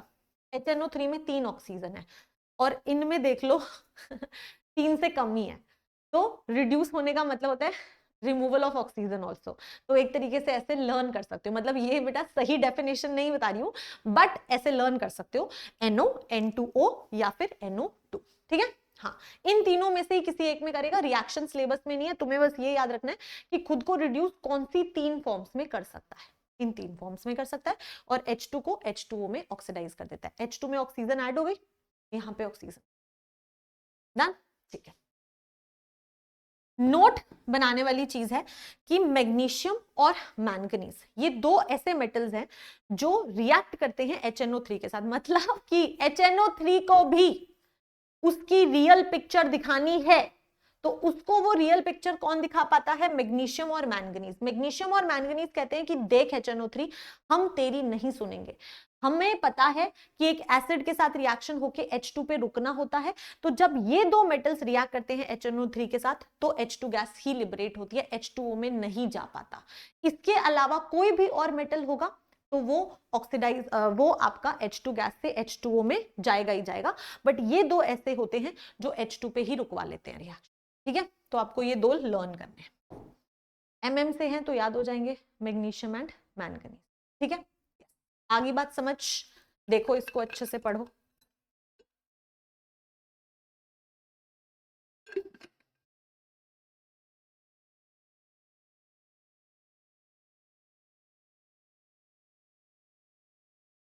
चलो यहां तक क्लियर है, ठीक है।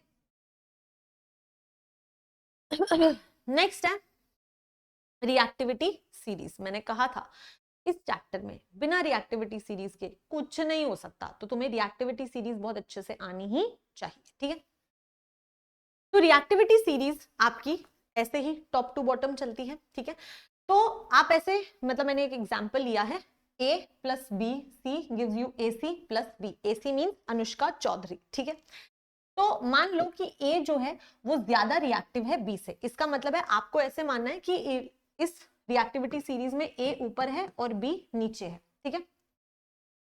तो डिस्प्लेसमेंट रिएक्शन क्या होती है कि मान लो तुम्हारे पास एक कंपाउंड है कुछ B C, ठीक है, और तुमने एक A ले लिया, ठीक है। हाँ, अगर A B से ज्यादा रिएक्टिव है, इसका मतलब है अगर A B के ऊपर लग है रिएक्टिविटी सीरीज में, तो A बहुत पावरफुल है और A के पास पावर है कि वो B को धक्का दे सकता है, ठीक है। तो वो क्या कर देता है, B को धक्का देके उसकी जगह पे खुद बैठ जाता है।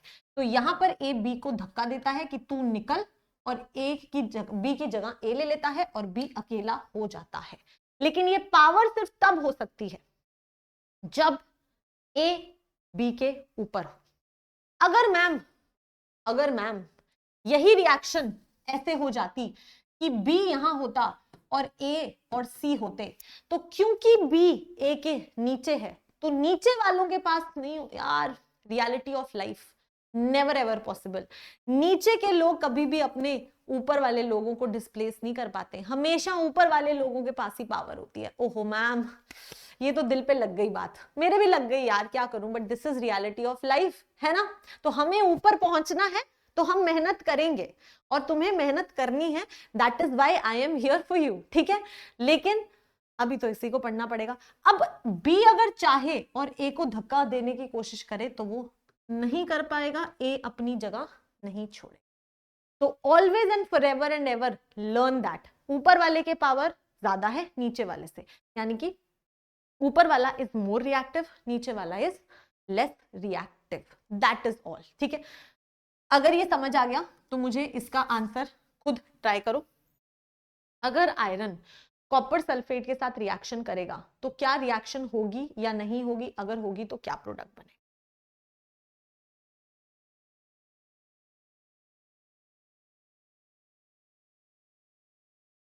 चलो, आई थिंक तुमने ट्राई किया होगा।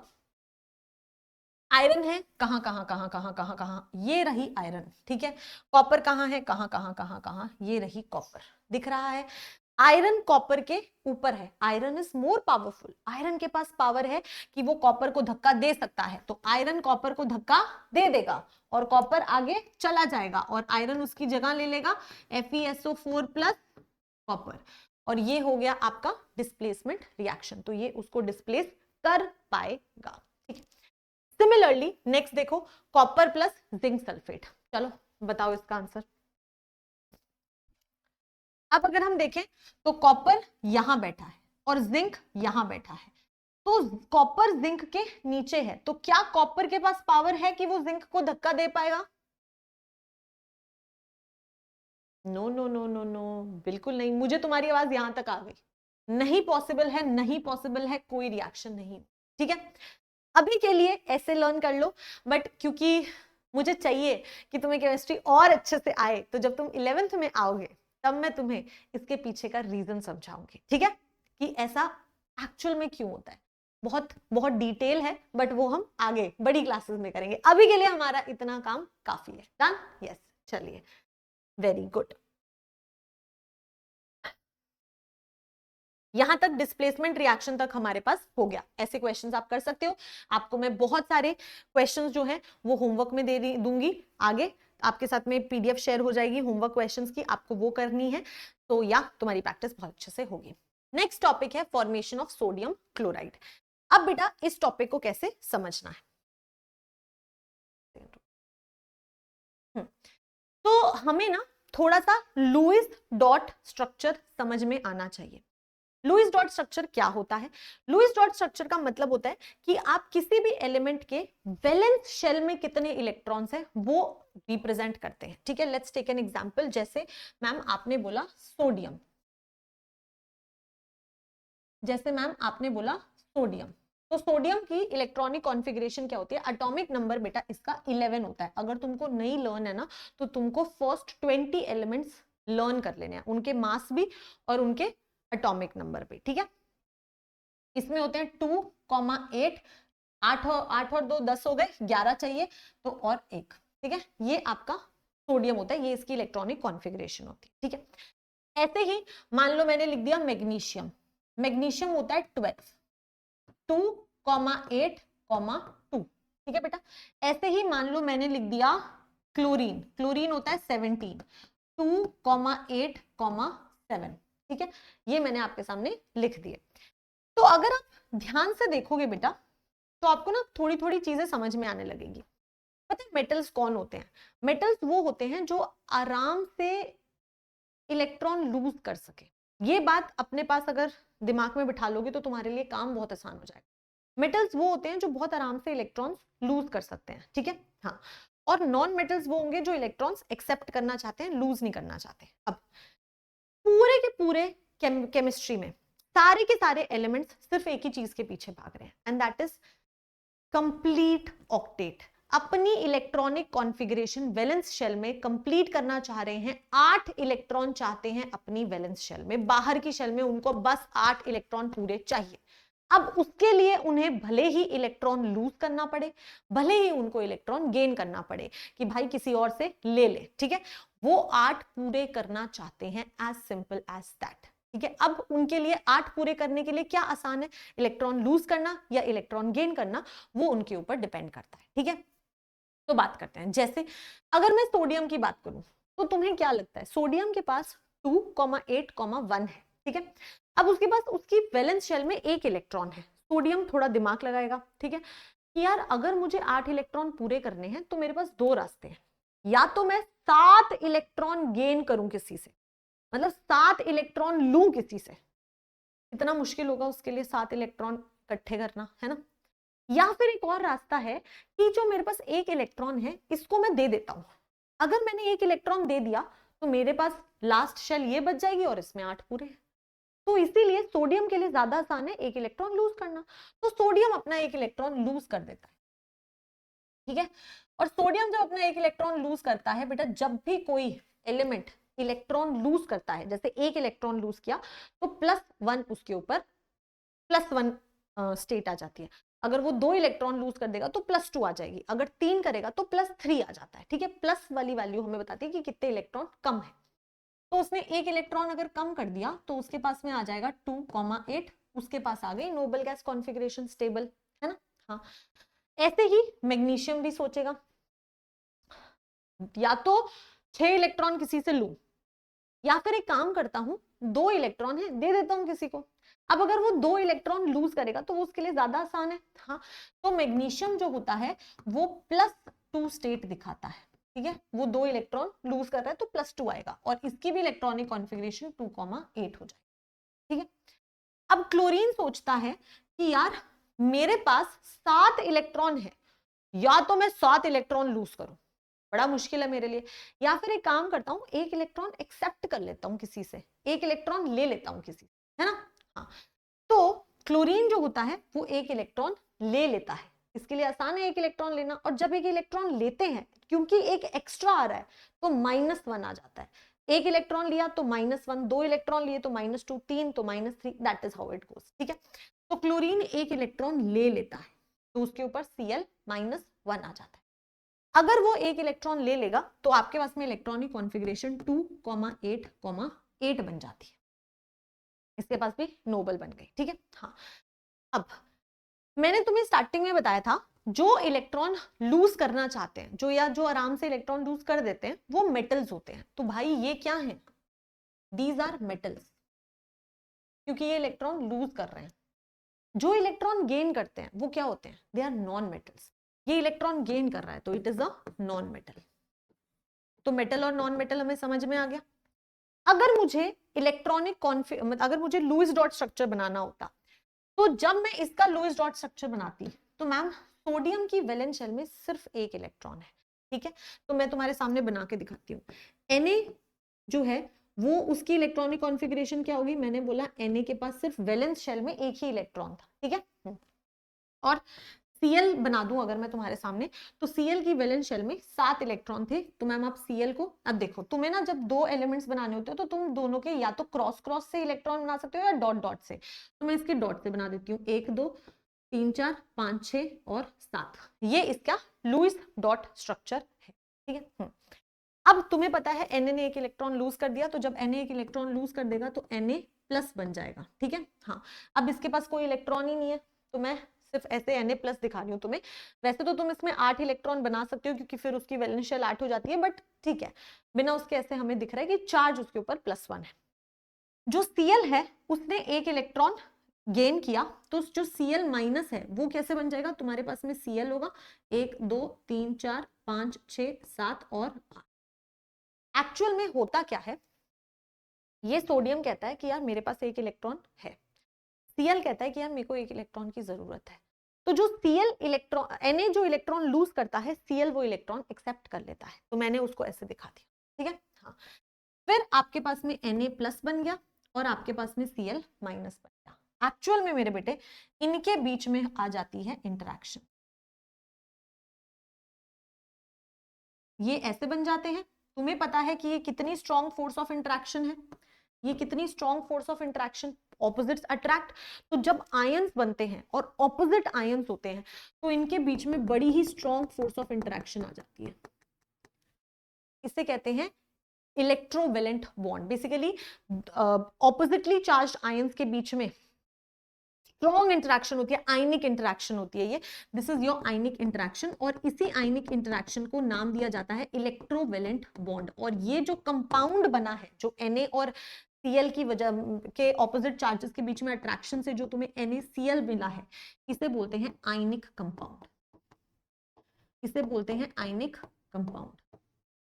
लॉस ऑफ या फिर gain of electron, loss and gain of electron से आपको आयनिक कंपाउंड्स मिलते हैं, ठीक है। तो यही चीज आपको यहाँ पे लिखी हुई मिलेगी। Sodium gives its 1 valence electron to chlorine, ठीक है। Sodium becomes Na plus and Cl becomes Cl minus. The oppositely charged ions attract to form NaCl. So ये मैंने तुम्हें दिखाया, इसने अपना एक इलेक्ट्रॉन इसको दे दिया, एक 7 इलेक्ट्रॉन बनाना ही भूल गया ये, यहाँ पे एक और भी था, ठीक है। फिर ये एक इलेक्ट्रॉन दे देता है। Na प्लस और Cl माइनस के बीच में बहुत स्ट्रॉन्ग फोर्स ऑफ इंट्रैक्शन होती है और इसी को हम आयनिक कंपाउंड बोलते हैं। Done, yes, that is how you will understand it, ठीक है। ओके, बिल्कुल ऐसे ही आपसे और भी बहुत सारे कंपाउंड्स बनाने के लिए बोला जा सकता है, जैसे कि मैग्नीशियम क्लोराइड भी बन सकता है। अब देखो मैग्नीशियम कैसे बनता है, मैंने तुम्हें बताया था मैग्नीशियम जो होता है उसका एटॉमिक नंबर 12 होता है, तो उसकी वैलेंस शेल में 2 इलेक्ट्रॉन्स होते हैं। तो मैं मैग्नीशियम के वैलेंस शेल में 2 इलेक्ट्रॉन्स बना देती हूँ, ठीक है। ये तो ये दोनों इलेक्ट्रॉन लूज करना चाहता है। और जो क्लोरीन होता है उसके वैलेंस शेल में 1 2 3 4 5 6 7 इलेक्ट्रॉन होते हैं, ठीक है। अब मैग्नीशियम क्या करता है, इसके पास में 2 वैलेंस इलेक्ट्रॉन है, एक इधर मान ले तो एक इधर मान लो, ठीक है। इधर तुम्हारे पास क्लोरीन है 1 2 3 4 5 6 और 7, इधर एक और क्लोरीन 1 2 3 4 5 6 और 7। तो ये अपना इलेक्ट्रॉन इसे दे देता है, ये अपना इलेक्ट्रॉन इसे दे देता है। तो एक्चुअल में अगर हम इसको रिप्रेजेंट करें तो हम बोलेंगे मैग्नीशियम जो है वो Mg2 प्लस 2 इलेक्ट्रॉन्स दे देता है, ठीक है। हाँ, और एक Cl तो एक ही इलेक्ट्रॉन लेगा, 2 मैग्नीशियम दे रहे हैं इलेक्ट्रॉन तो 2 Cl लगेंगे। ऑल्सो हमारे पास में Cl जो होता है वो Cl जो होता है वो एक इलेक्ट्रॉन एक्सेप्ट करता है, मुझे इसको ऐसे दिखाना पड़ेगा, Cl plus electron gives Cl minus, और ऐसे 2 Cl माइनस आपको रिक्वायर्ड होंगे जो मैंने यहाँ पे बना के दिखाए। तो इससे आपको इस तरीके का कॉम्प्लेक्स मिल जाएगा। देखो मैग्नीशियम 2 प्लस हो गया क्योंकि उसने 2 इलेक्ट्रॉन लूज कर दिए, एक Cl माइनस इधर है, एक Cl माइनस इधर है, इसके भी 8 पूरे हो गए, इसके भी 8 पूरे हो गए। तो that's how your force of interaction will work and आपको आपका आयनिक कंपाउंड मिल जाएगा। So that is how your ionic compounds are formed. एक इलेक्ट्रॉन लूज करना है, एक इलेक्ट्रॉन गेन कर रहा है, या 2 इलेक्ट्रॉन लूज कर रहे हैं, 2 इलेक्ट्रॉन गेन कर रहे हैं, डिपेंडिंग ऑन दैट आपको आपका कंपाउंड मिल जाता है। Magnesium must give 2 valence electrons. It transfers 1 electron to each of the chlorine atom. Magnesium becomes 2 plus and 2 chlorine atom becomes Cl minus. The ions attract to form the MgCl2. Done, perfect. अगर ये समझ आया तो ये रहा तुम्हारे सामने 2025 का सवाल। देखो, करो इसका आंसर।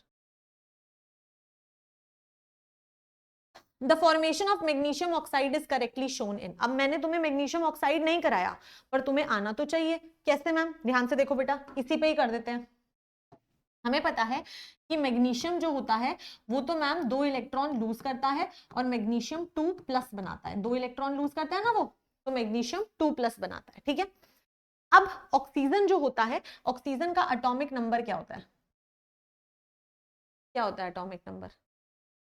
8 होता है। अगर तुम ऑक्सीजन की इलेक्ट्रॉनिक कॉन्फ़िगरेशन देखोगे तो ऑक्सीजन कहाँ, नीचे लिख दो, ऑक्सीजन में 2,6 इलेक्ट्रॉन्स होते हैं, तो उसकी वैलेंस शेल में 6। अगर मैं ऑक्सीजन का आपके सामने बना के दिखाऊं तो 1 2 3 4 5 और 6 बन गए।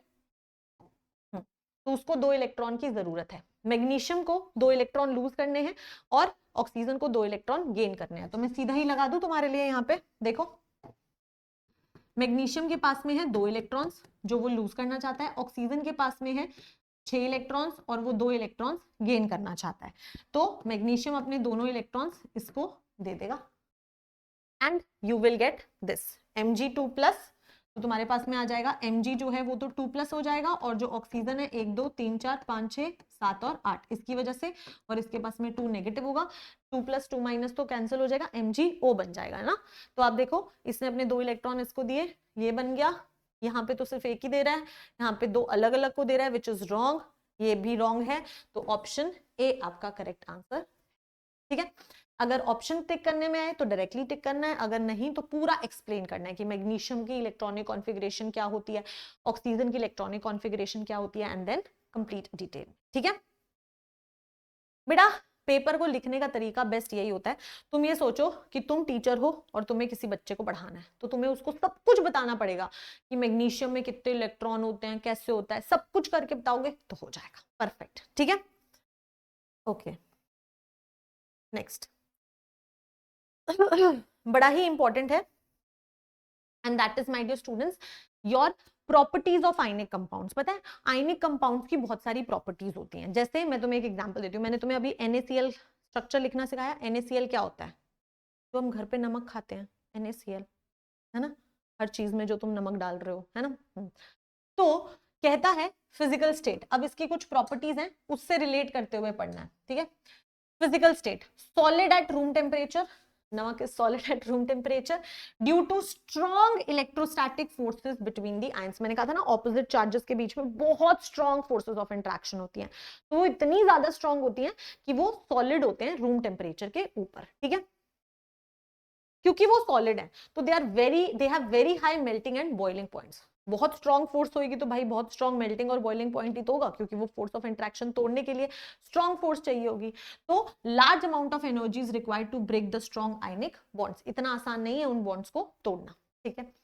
Electrical conductivity, conduct electricity in molten state या फिर aqueous solution when ions are free to move. Ma'am इसका मतलब समझाओ। मैं तुम्हें एक सीधी सी बात पूछूंगी, तुम मुझे उसका जवाब देने की कोशिश करना। मुझे एक बात बताओ, आवाज तो आ रही है ना? कई बार क्या होता है, लेक्चर रिकॉर्ड कर रहे होते हैं, आवाज ही नहीं आ रही होती, तो थैंक गॉड आ रही है, ठीक है। मुझे एक बात बताओ, कभी ऐसा हुआ है कि तुमने तुमने ऐसे नमक हाथ में लिया और तुमको करंट आ गया, लेकिन ये तो कह रहा है कि कंडक्ट इलेक्ट्रिसिटी, लेकिन नमक तो कंडक्ट नहीं कर रहा है इलेक्ट्रिसिटी, है ना। या फिर कभी ऐसा हुआ हो कि तुमने सीधा नमक लिया हो और तुमने 2 तारें उसके बीच में लगाई हो, जो व्हाइट वाला नमक होता है बस उसको लिया एक कटोरी में और तुमने वो 2 तार लगाई और तुम्हें करंट आ गया, नहीं आया ना, नहीं। तो फिर ऐसा क्यों नहीं हुआ? Why it is not a good conductor. तो फिर ये क्यों बोल रहा है कि इट विल कंडक्ट इलेक्ट्रिसिटी? क्योंकि उसने आगे बोला इन मोल्टन स्टेट, कहता मोल्टन स्टेट में, सॉलिड स्टेट में, क्योंकि आपका नमक सॉलिड स्टेट में, सॉलिड स्टेट में आपके उनके पास में बहुत स्ट्रॉन्ग फोर्स ऑफ इंटरेक्शन होती है, वो एकदम एक दूसरे के साथ जुड़े हुए होते हैं, तो फिर वो नहीं करते कंडक्ट इलेक्ट्रिसिटी। अगर आपने उनको बहुत ज्यादा हीट कर दिया, ठीक है, मोल्टन स्टेट कब आती है? जब बहुत ज्यादा हीट कर दोगे तो वो मेल्ट हो जाएंगे, मोल्टन स्टेट बन जाएगी उनकी।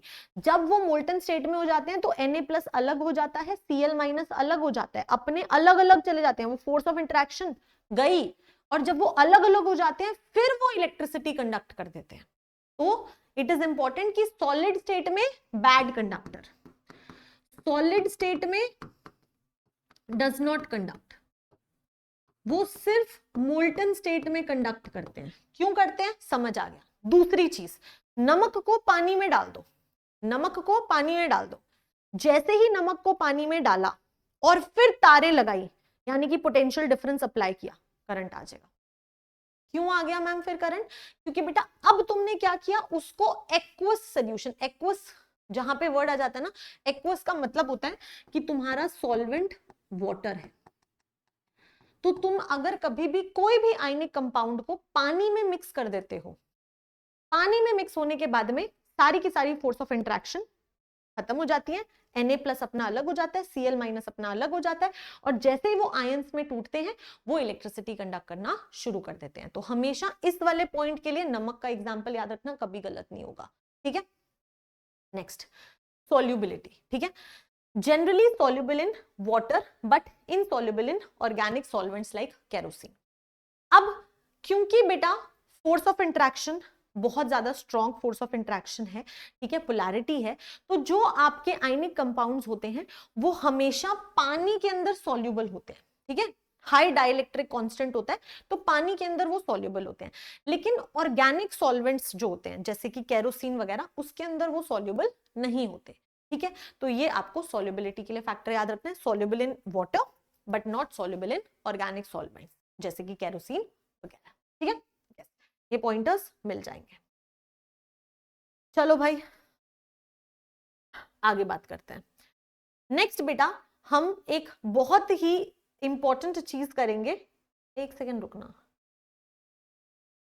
हाँ, एक ना ये मैं तुम्हें अलग से ही समझा रही हूँ क्योंकि अब मैं अगला टॉपिक शुरू करने वाली हूँ। अगला टॉपिक शुरू करने से पहले मैं ये इंपॉर्टेंट तुम्हें बोल रही हूँ क्योंकि ये पेपर में आया हुआ क्वेश्चन है। दिस इज अ PYQ, तो तुम्हारे लिए ये बड़ा ही इंपॉर्टेंट हो गया क्योंकि ये एक PYQ है। तुमसे ना क्वेश्चन पूछ लिया जाता है एक्वा रीजिया क्या होता है, what is aqua regia, so you need to know what is aqua regia. Aqua regia is a highly corrosive and fuming mixture, ये बहुत ही ज्यादा खतरनाक फ्यूमिंग मिक्सचर है।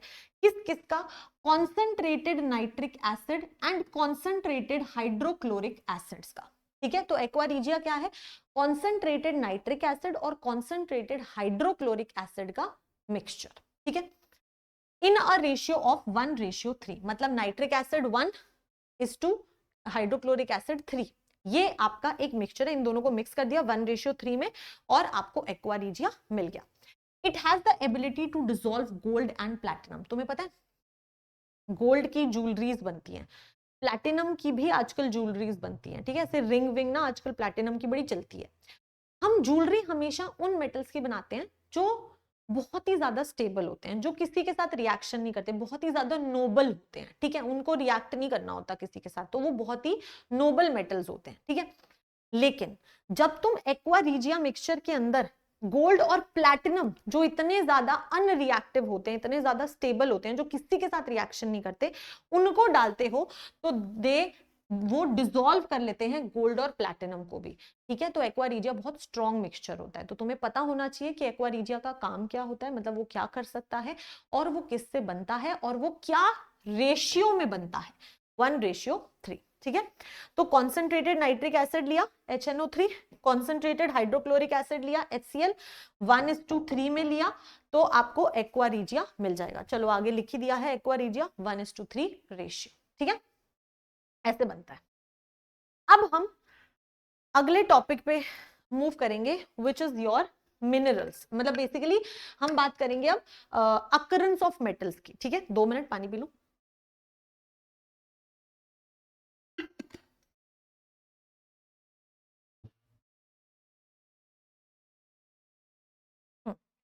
Okay, so now we are going to talk about कि metals occur कैसे करते हैं। मतलब ठीक है मैम, आपने हमें मेटल्स के बारे में बहुत सारी बातें बता दी, बट अगर मैं चाहूं कि मुझे गोल्ड निकाल के लाना है, गोल्ड निकाल के कहां से लाऊं मैम, तो वो तो नहीं हो पाएगा, काफी मुश्किल है। लेकिन स्टिल सारे मेटल्स और भी बहुत सारे मेटल्स होते हैं, वो कैसे हम अपने पास एक्वायर करते हैं, हमारे पास कैसे आते हैं, वो भी तो नेचुरली अगर करते हैं ना, तो वो कैसे आते हैं उसके बारे में अब हमें थोड़ा बहुत सीखना है। 2-3 वर्ड्स हैं जो आपको सीखने हैं। जैसे सबसे पहले होता है मिनरल्स, ठीक है। मिनरल्स वर्ड तुमने सुना भी होगा बट तुम्हें इसका मतलब भी समझ आएगा। जो नेचुरली अकरिंग सब्सटेंसेस होते हैं अर्थ के क्रस्ट के अंदर, अर्थ के क्रस्ट में नेचुरली अकर करते हैं ये मेटल्स, ठीक है, तो उन्हें हम मिनरल्स कहते हैं दैट कंटेन मेटल्स। मतलब जो नेचुरली अकरिंग सब्सटेंसेस होते हैं जहां पर मेटल्स होते हैं, थोड़े बहुत भी होंगे ना, अगर 2-3-4 थोड़े बहुत % भी होता है तो हम उनको मिनरल्स कह देते हैं, ठीक है। These include bauxite, limestone and mica. यही 2-3 नाम तुम्हें याद करने हैं, सिर्फ जो एनसीईआरटी में नाम लिखे हुए हैं सिर्फ वही याद करने, ठीक है, क्योंकि बेटा ये पूरा एक चैप्टर है होता है। अगर तुम कभी क्लास 12 की बात करोगे तो एक पूरा चैप्टर है इस पे, मेटलर्जी, ठीक है, लेकिन तुम्हें नहीं करना, वो बहुत इजी चीजें हमें करनी है, तो आपको सिर्फ ये नाम याद करने, ठीक है। सेकेंड, मिनरल्स और ओर्स। ओर्स क्या होते हैं? ओर्स जो होते हैं वो मिनरल्स का ही पार्ट होते हैं, ठीक है। ओर्स वो होते हैं, वो मिनरल्स होते हैं जिनमें अच्छी खासी अमाउंट ऑफ मेटल होगा, और अगर मैं उससे मेटल बाहर निकालूं तो मेरे लिए बेनिफिट वाली चीज है, मेरे प्रॉफिटेबल चीज है। मतलब अगर मैं निकालने की कोशिश कर रही हूँ किसी मिनरल से मेटल्स, तो कुछ अमाउंट ऑफ तो मेटल निकलना चाहिए ना, ताकि जो मैंने खर्चा किया मुझे उसका रिटर्न मिले। तो ओर्स वही होते हैं, minerals from which metals can be extracted profitably and conveniently, मतलब आराम से निकल सके और आपका प्रॉफिट भी हो। अब इसका मतलब ये हुआ कि सारे मिनरल्स ओर्स नहीं होते, all minerals are not ores. All, अगर ऐसे लिखा हो ऑल मिनरल्स आर ओर्स, या फिर लिखा हो ऑल ओर्स आर मिनरल्स, तो आपको बताना है कौन सी स्टेटमेंट सही है। तो this is wrong and this is right. सारे और मिनरल्स है ना, क्योंकि ओर्स तो वो हैं जिनसे हम मेटल्स निकाल ही सकते हैं प्रॉफिटेबली, लेकिन सारे मिनरल्स से हम नहीं निकाल सकते, क्योंकि हो सकता है किसी में बहुत ही कम % हो और मैं इतना खर्चा भी कर दूं और कुछ खास मेटल बाहर निकले भी ना, तो वो मेरे कोई काम का नहीं है। तो हमारे काम की क्या चीज है? ओर्स, ओर्स, ओर्स, ठीक है, ओके। फिर एक शब्द आता है गैंग। गैंग क्या होता है? इसको गैंग बोलते हैं, ठीक है। अब तुम कुछ भी लैंग्वेज में बोल दो, GANGUE, इसको गैंग बोलते हैं, ठीक है। इंग्लिश में लिखते कुछ और हैं, प्रोनाउंस कुछ और ही करते हैं। हमारी हिंदी बेस्ट है, लिखते भी हिंदी है, बोलते भी हिंदी है, होता भी हिंदी है। ये मैंने कहीं तो डायलॉग सुना था, पता नहीं कौन सी मूवी का है, कोई तो मूवी का है, लेकिन इंग्लिश में लिखते कुछ और है, बोलते कुछ और है, और मतलब कुछ और ही होता है। ये मैंने सुना था, काफी अच्छा है ये, है ना। तो गैंग क्या होता है? इंप्योरिटीज होती हैं, जैसे मान लो मैंने ओर लिया, ठीक है, मैंने ओर में से मेटल निकाल लिया, मेटल तो निकल गया, पर बाकी सारी चीजें भी तो होती है ना बहुत सारी, जैसे सॉइल हो गया, सैंड हो गया, और भी जो चीजें काम की नहीं है, उन्हें कहते हैं हम इम्प्योरिटीज। सॉरी, हम वो इम्प्योरिटीज होती हैं और उन्हें हम कहते हैं गैंग। तो impurities like soil, sand etcetera present in the metal ore के अंदर जो ये प्रेजेंट होते हैं उन्हें हम गैंग कहते हैं, ठीक है, ओके मैम। अब कुछ कॉमन ओर्स हैं जिनके नाम आपको लर्न करने हैं, क्योंकि पेपर में आने के पूरे पूरे इसके चांसेस हैं। जैसे कि तुमसे पूछा जाएगा कि आयरन की ओर कौन सी होती है, ठीक है। एक तो तुम्हें उसका फॉर्मूला याद होना चाहिए Fe2O3, दूसरा तुम्हें यह भी याद होना चाहिए कि जो आयरन की ओर है उसका नाम हेमेटाइट होता है, तो आपको हेमेटाइट नाम भी याद होना चाहिए और आपको उसका फॉर्मूला भी याद होना चाहिए। नेक्स्ट है, लेट्स से एल्यूमिनियम की ओर क्या होती है, तो Al2O3.2H2O, फॉर्मूला भी लर्न होना चाहिए, और उसको बॉक्साइट कहते हैं, ये भी लर्न होना चाहिए। जिंक की ओर ZnCO3, ठीक है, नाम क्या होता है उसका? कैलेमाइन। ये सारे नाम भी तुमको लर्न होने चाहिए, आई एम टेलिंग यू, ये इंपॉर्टेंट है, ठीक है। तो बेटा इन क्लास के नोट्स में बहुत ज्यादा रिसर्च करके आपके लिए क्वेश्चंस बनाए गए हैं, and I can assure you यहां से क्वेश्चंस आएंगे, तो मेक श्योर कि ये नोट्स बाय हार्ट हो आप, ठीक है, ओके, देख लो इसको।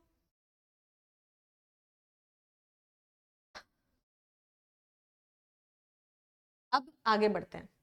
अब मान लो मैम आपको इन सभी ओर्स को रिफाइन करना है, मतलब आपको इन सभी ओर्स में से मेटल को निकालना है, तो उस प्रोसेस को कहते हैं रिफाइनिंग, ठीक है। तो रिफाइनिंग करने के लिए हमें बहुत सारी चीजें करनी होती है, मैं तुम्हें उसकी सिर्फ छोटी मोटी पिक्चर दिखाने वाली हूँ। तो हमें फिर से हमारी रिएक्टिविटी सीरीज की जरूरत पड़ेगी, हमें पता है कि ये जो एलिमेंट्स होते हैं ऊपर वाले, पोटेशियम से लेके एल्यूमिनियम तक, इन्हें हम कहते हैं वेरी रिएक्टिव। ठीक है, ये इतने ज्यादा रिएक्टिव होते हैं कि ये अर्थ के क्रस्ट में भी अकेले नहीं मिलते। ठीक है, ये अर्थ के क्रस्ट में भी अकेले नहीं मिलते। तो फिर मैम ये बेटा हमेशा किसी ना किसी के साथ ही मिलते हैं। They are so reactive they can not stay alone. उनको हमेशा किसी ना किसी के साथ रिएक्शन करनी है।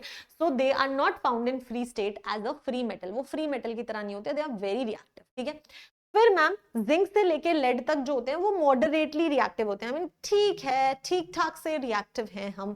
तो जो ठीक ठाक से रिएक्टिव होते हैं वो कंबाइंड स्टेट में भी मिल सकते हैं। ऐसा सा होता है कि ठीक है कभी बन जाएंगे, और अगर हमें उस कंबाइंड स्टेट से बाहर निकलना है तो हम निकल भी जाएंगे आसानी से, वो वाली चीज होती है। तो found in the earth crust in the form of either oxides, either sulphides और कार्बोनेट्स। ठीक है, या तो ऑक्साइड्स की फॉर्म में होंगे, या सल्फाइड्स की फॉर्म में होंगे, या कार्बोनेट्स की फॉर्म में होंगे। मतलब इन्हीं तीन फॉर्म्स में वो एग्जिस्ट करेंगे। ठीक है, मॉडरेटली भैया उनका सेट है कि हम इन्हीं तीन फॉर्म में से किसी एक फॉर्म में आपको मिल जाएंगे। हमारे लिए ये सबसे मस्त होते हैं। ठीक है, लास्ट आपके पास में जो हाइड्रोजन के नीचे वाले एलिमेंट्स होते हैं वो लीस्ट रिएक्टिव होते हैं। वो इतने लीस्ट रिएक्टिव होते हैं कि वो किसी के साथ नहीं रिएक्ट कर, मतलब किसी के साथ कंबाइंड स्टेट में नहीं होते। They are always available in free state.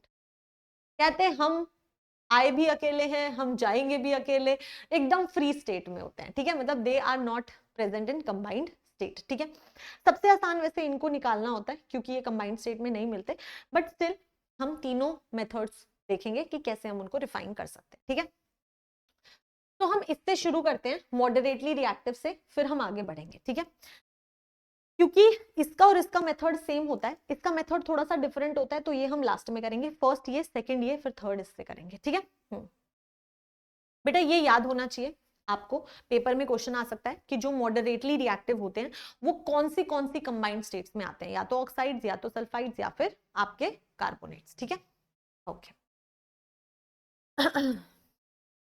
मैं आपको ये भी बता देती हूँ कि जब मेटल को एक्सट्रैक्ट करते हैं तो इनके नाम क्या होते हैं, मतलब इनके नाम क्या कहलाते हैं। ये मोस्ट रिएक्टिव थे, तो जब हम इनको एक्सट्रैक्ट करते हैं तो हम इनको इलेक्ट्रोलिसिस प्रोसेस से एक्सट्रैक्ट करते हैं। कौन से प्रोसेस से करते हैं? इलेक्ट्रोलिसिस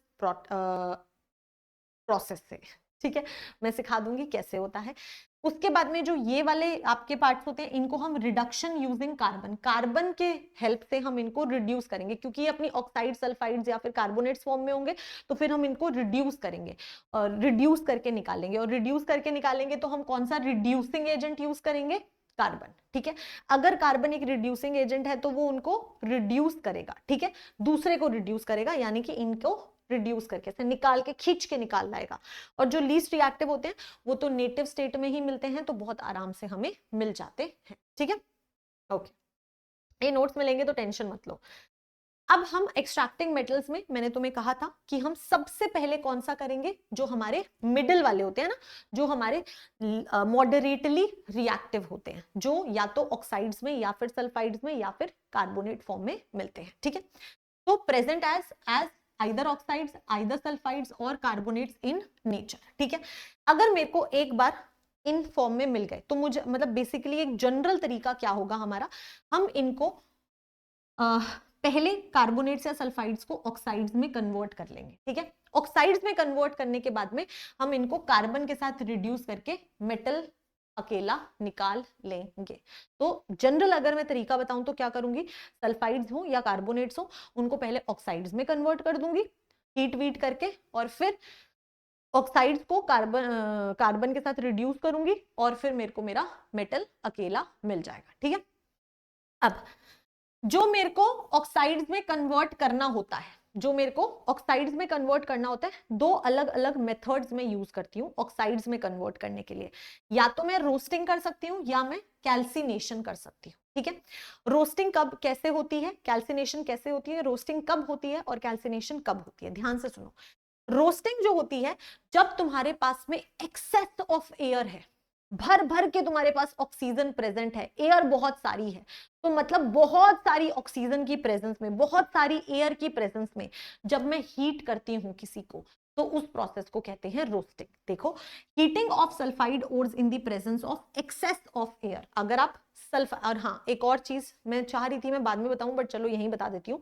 जो सल्फाइड्स होते हैं उनको हम हमेशा रोस्टिंग करते हैं। सल्फाइड्स की हमेशा रोस्टिंग होती है और कार्बोनेट्स की हमेशा कैल्सिनेशन होती है। तुम ऐसे लर्न भी कर सकते हो, C for carbonate, C for calcination.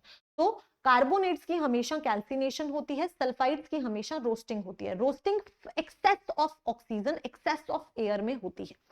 लेकिन अगर मैं हीट करती हूं in limited air, limited amount of oxygen, limited amount of air की प्रेजेंस में जब मैं कार्बोनेट्स को हीट करती हूं तो उस प्रोसेस को कहते हैं कैल्सिनेशन। तो दो मेथड्स होते हैं ऑक्साइड्स में कन्वर्ट करने के, roasting and calcination. Roasting sulphides की होती है, कैल्सिनेशन कार्बोनेट्स की होती है। सीसी से याद हो जाएगा। एक्सेस ऑफ एयर, ऑक्सीजन की प्रेजेंस में जब सल्फाइड्स को हीट करते हैं तो रोस्टिंग कहते हैं। जब लिमिटेड एयर में हम कार्बोनेट्स को हीट करते हैं तो उसे कैल्सिनेशन कहते हैं। एग्जाम्पल ले लो, मान लो जिंक जो होता है वो तुम्हारी मॉडरेटली एक्टिव सीरीज में आता है, सल्फाइड होता है, ZnS फॉर्म होगी। तुम इसको एक्सेस ऑफ ऑक्सीजन में हीट करोगे तो तुम्हें ZnO प्लस SO2 मिल जाएगा। ये तुम्हारा ऑक्साइड है। बेटा ये रिएक्शंस लिख लिख के लर्न करनी है, ठीक है। ये आपका ऑक्साइड आ गया, हमें ऑक्साइड चाहिए था। ऐसे ही जिंक जो है अगर वो अपनी कार्बोनेट फॉर्म में मिलता है जैसे कि ZnCO3, तो आप उसको लिमिटेड ऑक्सीजन में हीट करोगे तो आपको जिंक ऑक्साइड मिलेगा। This is again your oxide. और इस प्रोसेस को कैल्सिनेशन कहते हैं। तो सल्फाइड है तो रोस्टिंग करोगे, कार्बोनेट है तो हमेशा ही उसका कैल्सिनेशन करोगे, ठीक है। ये क्लियर हो गया। ये क्वेश्चन इंपॉर्टेंट है, रोस्टिंग और कैल्सिनेशन के बीच का डिफरेंस कई बार पेपर में आया हुआ है, ठीक है। नाउ मेटल ऑक्साइड, एक बार मेरे को मेटल ऑक्साइड मिल गया, हाँ, तो मैं मेटल ऑक्साइड के बाद क्या करूंगी, रोस्टिंग या कैल्सिनेशन करके मैंने मेटल ऑक्साइड बना लिया और अब मेरे को मेटल ऑक्साइड से मेटल बनाना है तो मुझे उसको रिडक्शन करनी पड़ेगी, किससे, कार्बन से। तो now metal oxide is reduced, यानी कि ऑक्सीजन को रिमूव करना है। रिडक्शन, अगर ऑक्सीडेशन का मतलब एडिशन ऑफ ऑक्सीजन था तो रिडक्शन का मतलब रिमूवल ऑफ ऑक्सीजन होगा। तो आपको ऑक्सीजन रिमूव करनी है, किसकी हेल्प से करोगे, एक रिड्यूसिंग एजेंट की हेल्प से, दैट इज योर कार्बन। कौन सी फॉर्म होगी उसकी, कोक, ठीक है। तो कोई भी ऑक्साइड है उसको कार्बन के साथ, कोक कार्बन के साथ रिड्यूस करोगे तो वो रिमूवल हो जाएगा ऑक्सीजन का, ऑक्सीजन कम हो गई, जिंक मिल गया और कार्बन मोनोऑक्साइड मिल जाएगा, and that is how you get your metal, ठीक है। तो सिंपल सा प्रोसेस है मॉडरेट वालों में, सल्फाइड्स हो या कार्बोनेट्स हो, पहले उनको ऑक्साइड्स में कन्वर्ट कर दो, फिर कार्बन को यूज करके ऑक्सीजन को हटा दो, रिमूवल कर दो, रिडक्शन कर दो and you will get your metal, ठीक है। Simple, very good. ये देखो P Y, differentiate between roasting and calcination giving a chemical equation for each. तो मैंने दोनों की केमिकल इक्वेशन तुम्हें पीछे लिखवा दी है, तो तुम इस क्वेश्चन को कर सकते हो। देखो 2022 में भी आया हुआ है, 2023 में भी आया हुआ है, तो हो सकता है कि यहां पर भी आ जाए, ठीक है। चलो इसके बाद में हमने अब मॉडरेटली रिएक्टिव जो थे उनके बारे में पढ़ लिया। अगर मेरे पास में कोई लोएस्ट रिएक्टिविटी वाला जो खुद ही स्टेबल स्टेट में प्रेजेंट होता है, मतलब कि जो खुद ही कंबाइंड स्टेट में नहीं होता, ठीक है, तो जो मेटल्स होते हैं आपके लो रिएक्टिविटी वाले, उनको हम कैसे रिएक्ट कर, मतलब उनको हम कैसे रिएक्ट करवाते हैं, कैसे उनको हम रिफाइन करते हैं, सिंपल हीटिंग करके। सिंपल आप उनको हीट करोगे आपको मिल जाएंगे। Their oxides are unstable and decompose upon heating alone. आपने उनके ऑक्साइड्स बनाए और उनके ऑक्साइड्स जो होते हैं जब आप उनको हीट करते हो तो वो इतने अनस्टेबल होते हैं उनके ऑक्साइड्स कि वो खुद ही अपने मेटल में अपने आप टूट जाते हैं। मतलब तुम्हें कोई रिड्यूसिंग एजेंट कार्बन की भी जरूरत नहीं है, तुम्हें रिड्यूस करने के लिए कार्बन की भी जरूरत नहीं है, सिंपल हीट कर दो, वो इतने अनस्टेबल हैं कि अपने आप ही टूट के मेटल बना देंगे, ठीक है। एग्जाम्पल है सिनेबार ओर। बेटा अब अगर मैंने पेपर में तुम्हारे सामने इसको सिनेबार ओर लिखा हुआ है तो बेटा तुम्हें इसका नाम याद होना चाहिए। सिनेबार ओर मतलब HgS। जो नोट्स में लिखा हुआ है वो सब लर्न होना चाहिए, ठीक है। Is first roasted to HgO which is then heated to produce mercury, ठीक है। तो जैसे कि तुम्हारे पास में मान लो सल्फाइड है तो तुम पहले उसको सिंपल हीट कर दोगे तो वो उसके ऑक्साइड में कन्वर्ट हो गया, HgO फॉर्म में हो गया। फिर HgO को तुम्हें कार्बन की जरूरत नहीं है, तुम HgO को सीधा हीट कर दो, तुम्हें तुम्हारा ये मिल जाएगा, क्योंकि ये बहुत ही ज्यादा अनस्टेबल होगा, ये ऑक्साइड अनस्टेबल होगा, तो इसको जब तुम हीट करोगे तो ये आपको सिंपली मेटल और ऑक्सीजन दे देगा। सिमिलरली तुम्हारे पास में सल्फाइड है, हीट करोगे सल्फाइड को बेसिकली, हाँ, तो तुम्हें ऑक्साइड मिल जाएगा, ठीक है। फिर तुम्हारा ऑक्साइड है और सल्फाइड है। मैम ये ऑक्साइड और सल्फाइड दोनों कैसे प्रेजेंट हैं आपके यहाँ पे? क्योंकि बेटा जब भी हम कोई रिएक्शन कर रहे होते हैं तो सारा का सारा रिएक्टेंट प्रोडक्ट में नहीं कन्वर्ट होता, कुछ प्रोडक्ट में कुछ प्रोडक्ट बनता है, कुछ रिएक्टेंट अभी भी बाकी होता है। तो यही वाला रिएक्टेंट जो है वो यहाँ पे प्रेजेंट है। ये जो प्रोडक्ट बना उसको हमने यहाँ लिख दिया, हीट कर दिया तो हमें कॉपर और SO2 मिल गया। So that is how you do it, very simple, ठीक है, परफेक्ट। तो सेकंड और थर्ड मतलब मॉडरेट रिएक्टिव और लो रिएक्टिविटी वाले सिमिलर टाइप के होते हैं, तो हमें कॉन्सेप्ट समझ आ जाता है, ठीक है। अब हम बात करते हैं, हाँ ये रोस्टिंग वाला मैंने तुम्हें बता दिया। अब हम बात करते हैं फर्स्ट वाला जो बहुत रिएक्टिव होते हैं, यानी कि जो आपके मोस्ट रिएक्टिव होते हैं।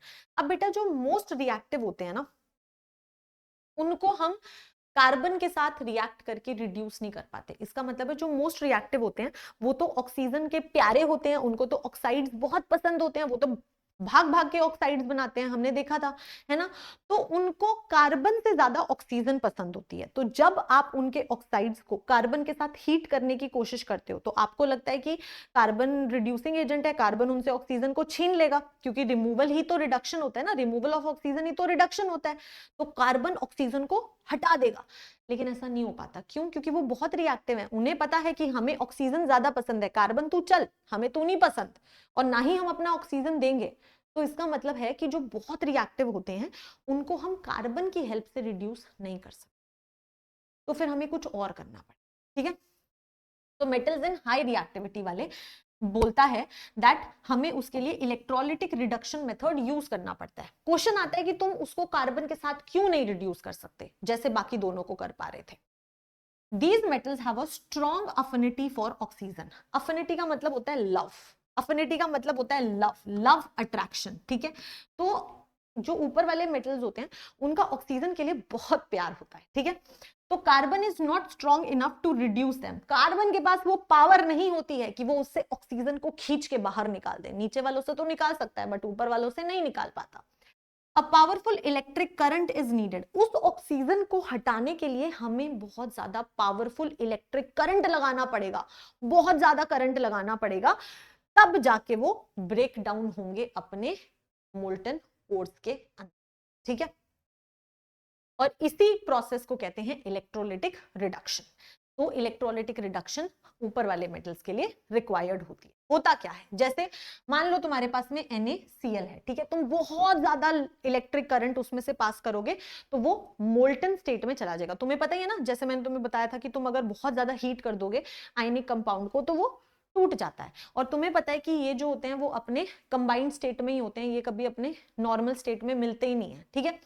तो आपके जो मैंने कहा लिखा हुआ है, हाँ ये लिखा हुआ है ना, जो आपके ऊपर के एलिमेंट्स होते हैं उसमें से सोडियम, कैल्शियम और मैग्नीशियम जो होते हैं वो क्लोराइड्स की फॉर्म में मिलते हैं। मतलब NaCl हो गया, CaCl2 हो गया, MgCl2 हो गया। तो तुमसे ये पूछा जा सकता है कि ये जो तीन होते हैं ये कौन सी स्टेट में मिलते हैं, तो ये अपनी क्लोराइड्स में मिलते हैं, NaCl, CaCl2, MgCl2, ठीक है। और जो एल्यूमिनियम होता है वो आपका ऑक्साइड की फॉर्म में मिलता है, वो एक ऑक्साइड की फॉर्म में मिलता है, मतलब एल्यूमिनियम Al2O3 टाइप की फॉर्म में आपको मिलता है, ठीक है। तो अगर मैं एक आयनिक कंपाउंड, एक कंबाइंड स्टेट का एग्जांपल ले लेती हूँ, जैसे मैंने लिया NaCl का, तो हम NaCl में से बहुत हाई इलेक्ट्रिक करंट पास करेंगे तो वो अपनी मोल्टन स्टेट में चला जाएगा। मोल्टन स्टेट का मतलब है अपने आयंस में चला जाएगा। तो NaCl है तो Na+ और Cl- में चला जाएगा। तो मोल्टन स्टेट में आपके पास में कैटायन और एनायन आ जाता है, ठीक है। अब तुम्हें ना छोटी सी बात याद रखनी पड़ेगी कि तुम्हारे पास में इलेक्ट्रोलिटिक, जब हम इलेक्ट्रोलिटिक रिडक्शन कराते हैं तो दो इलेक्ट्रोड्स होते हैं, ऐसे दो इलेक्ट्रोड्स होते हैं। तो एक कैथोड होता है और एक एनोड होता है, ठीक है। कैथोड जो होता है वो नेगेटिवली चार्ज्ड होता है और जो एनोड होता है वो पॉजिटिवली चार्ज्ड होता है। ये तुमको लर्न करना पड़ेगा, ठीक है। तो जो तुम्हारा Na+ होता है, तुम्हें पता है कि Na+ बेचारा प्लस में है।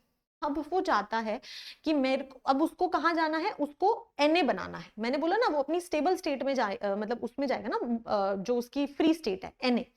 तो अगर उसको Na सॉलिड बनाना है तो उसको एक इलेक्ट्रॉन चाहिए, हाँ। तो Na+ एक इलेक्ट्रॉन लेके Na बना देगा, तो वो अपनी नॉर्मल स्टेट में आ गया Na, है ना। Cl- के पास एक एक्स्ट्रा इलेक्ट्रॉन है तो वो उस इलेक्ट्रॉन को लूज करेगा तभी तो Cl में जाएगा, है ना। तो Cl जो होता है वो एक इलेक्ट्रॉन लूज करता है और Cl में चला जाता है। लेकिन मैम आपने तो Cl2 लिखा है, क्योंकि तुमने कभी भी जिंदगी में देखा है कि Cl अकेला बैठा है? Cl हमेशा गैस की फॉर्म में होता है, तो इसीलिए जब दो Cl लगेंगे, दो इलेक्ट्रॉन लूज करेंगे और Cl2 मिल जाएगा। तो दैट इज हाउ कैथोड और एनोड के ऊपर रिएक्शन होती है। तो तुम्हें ये कैथोड और एनोड वाली रिएक्शन लर्न करनी है, ठीक है। कैसे होगी? कैथोड पे हमेशा कैटायन होगा, ठीक है, और कैटायन जो है वो हमेशा इलेक्ट्रॉन को एक्सेप्ट करेगा, गेन करेगा, ठीक है। तो मैं ऐसे बोल सकती हूँ दैट यहाँ पे हमेशा गेन, ओए व्हाइट कलर, यहाँ पे हमेशा गेन ऑफ इलेक्ट्रॉन होगा, यहाँ पे हमेशा गेन ऑफ इलेक्ट्रॉन होगा, ठीक है। एनोड जो है वो हमेशा लॉस ऑफ इलेक्ट्रॉन करेगा, क्योंकि Cl एक इलेक्ट्रॉन लूज कर रहा है ना, दो Cl दो इलेक्ट्रॉन लूज कर रहे हैं, तो यहाँ पे हमेशा लॉस ऑफ इलेक्ट्रॉन होता है, ठीक है। इसको रिडक्शन और इसको ऑक्सीडेशन कहते हैं, बट कोई बात नहीं, इसकी बात हम आगे करेंगे, ठीक है। आई होप इतना क्लियर हो गया, परफेक्ट है, कोई टेंशन नहीं है। तो ऐसे ही सारे के सारे इलेक्ट्रोलाइटिक रिडक्शंस होते हैं, ठीक है। अब बात करते हैं इलेक्ट्रोलिटिक रिफाइनिंग की। हमने मेटल्स को एक्सट्रैक्ट कर लिया, अब हमें इसकी रिफाइनिंग करनी है। हमने मेटल्स को एक्सट्रैक्ट कर लिया, अब हमें इसकी रिफाइनिंग करनी है, ठीक है। रिफाइनिंग करने के लिए it is use to obtain pure metals, मतलब हाँ हमने मेटल तो ले लिया, बट स्टिल अभी भी तो थोड़ी बहुत इंप्योरिटीज तो होंगी ना, जो पिछले 3 मेथड्स किए उससे, हाँ। तो उसको प्योर करने के लिए हम क्या करते हैं? कैसे metals? Copper, impure metal is, मतलब कॉपर का एग्जांपल लिया तो बोलते हैं कि आप क्या करते हो, आप ना दो ऐसे इलेक्ट्रोड्स लेते हो, ठीक है। Impure metal is the anode, हमेशा एक साइड तुम इम्प्योर वाला लेते हो, एक साइड तुम्हारे पास जो थोड़ा बहुत प्योर मेटल कभी कहीं और से मिला हुआ होता है, तो एक साइड तुम प्योर मेटल वाला इलेक्ट्रोड ले लेते हो। तो इम्प्योर वाले को हमेशा एनोड बनाना है, याद रखना, और प्योर वाले मेटल को हमेशा कैथोड बनाना।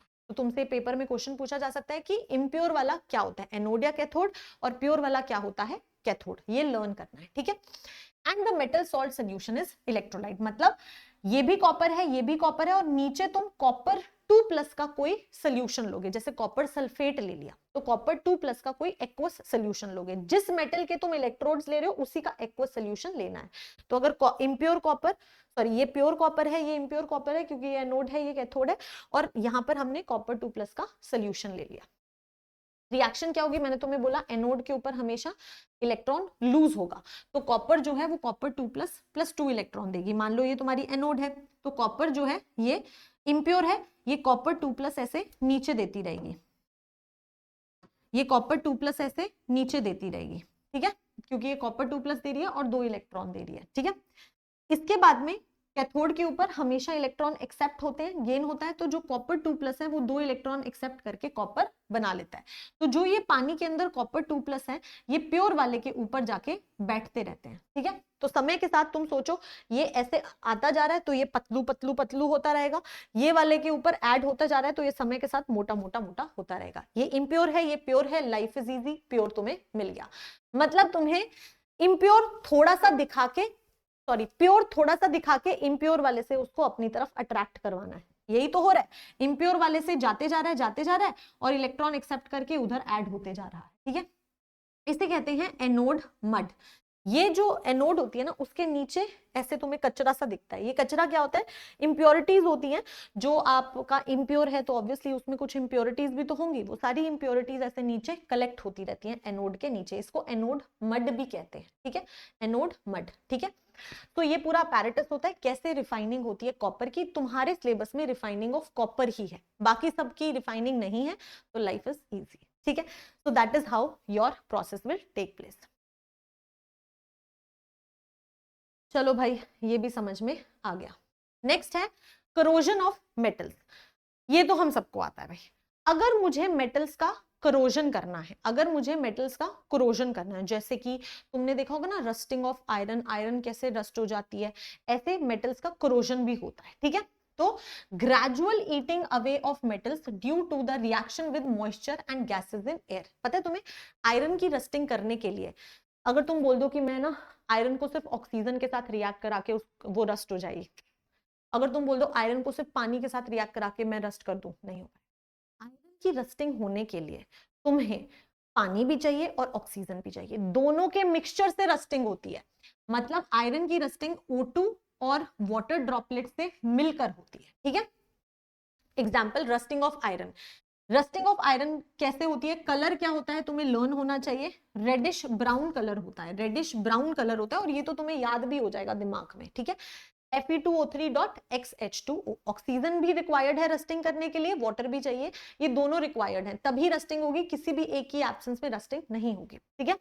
ऐसे ही टार्निशिंग ऑफ सिल्वर, तुमने देखा होगा ना, चांदी जो होती है वो काली हो जाती है, थोड़ी थोड़ी काली हो जाती है, उसे टार्निशिंग कहते हैं, ठीक है। Forms black coating of Ag2S, ठीक है, Ag2S की ब्लैक कोटिंग हो जाती है, ठीक है। ऐसे ही टार्निशिंग ऑफ कॉपर होता है, कॉपर जो होता है वो ग्रीन कलर का हो जाता है, जैसे तुम्हारी जो आजकल वो कॉपर की बॉटल्स आ रही है ना पानी पीने वाली, तो अगर आप उसको अच्छे से नहीं रखोगे तो वो धीरे धीरे धीरे धीरे उसके ऊपर ग्रीन कलर का तुम्हें देखने को मिल जाता है, वो कोटिंग बन जाती है, and that is because of CuCO3। तो तुम्हें कलर भी याद रखना है, तुम्हें फॉर्मूला भी याद रखना है, कैसे होता है वो भी याद रखना है, ठीक है। तो ये जो लिखा हुआ है यहाँ पे, एवरीथिंग इज इंपॉर्टेंट। चलो ये भी क्लियर है मैम। फिर है आपके पास में, ठीक है मैम समझ गए कि रस्टिंग हो जाती है, प्रिवेंशन कैसे करें अब इसका, मतलब रस्टिंग हो गई, टार्निशिंग हो गई, तो हमें इसको प्रोटेक्ट करना भी तो सीखना पड़ेगा ना।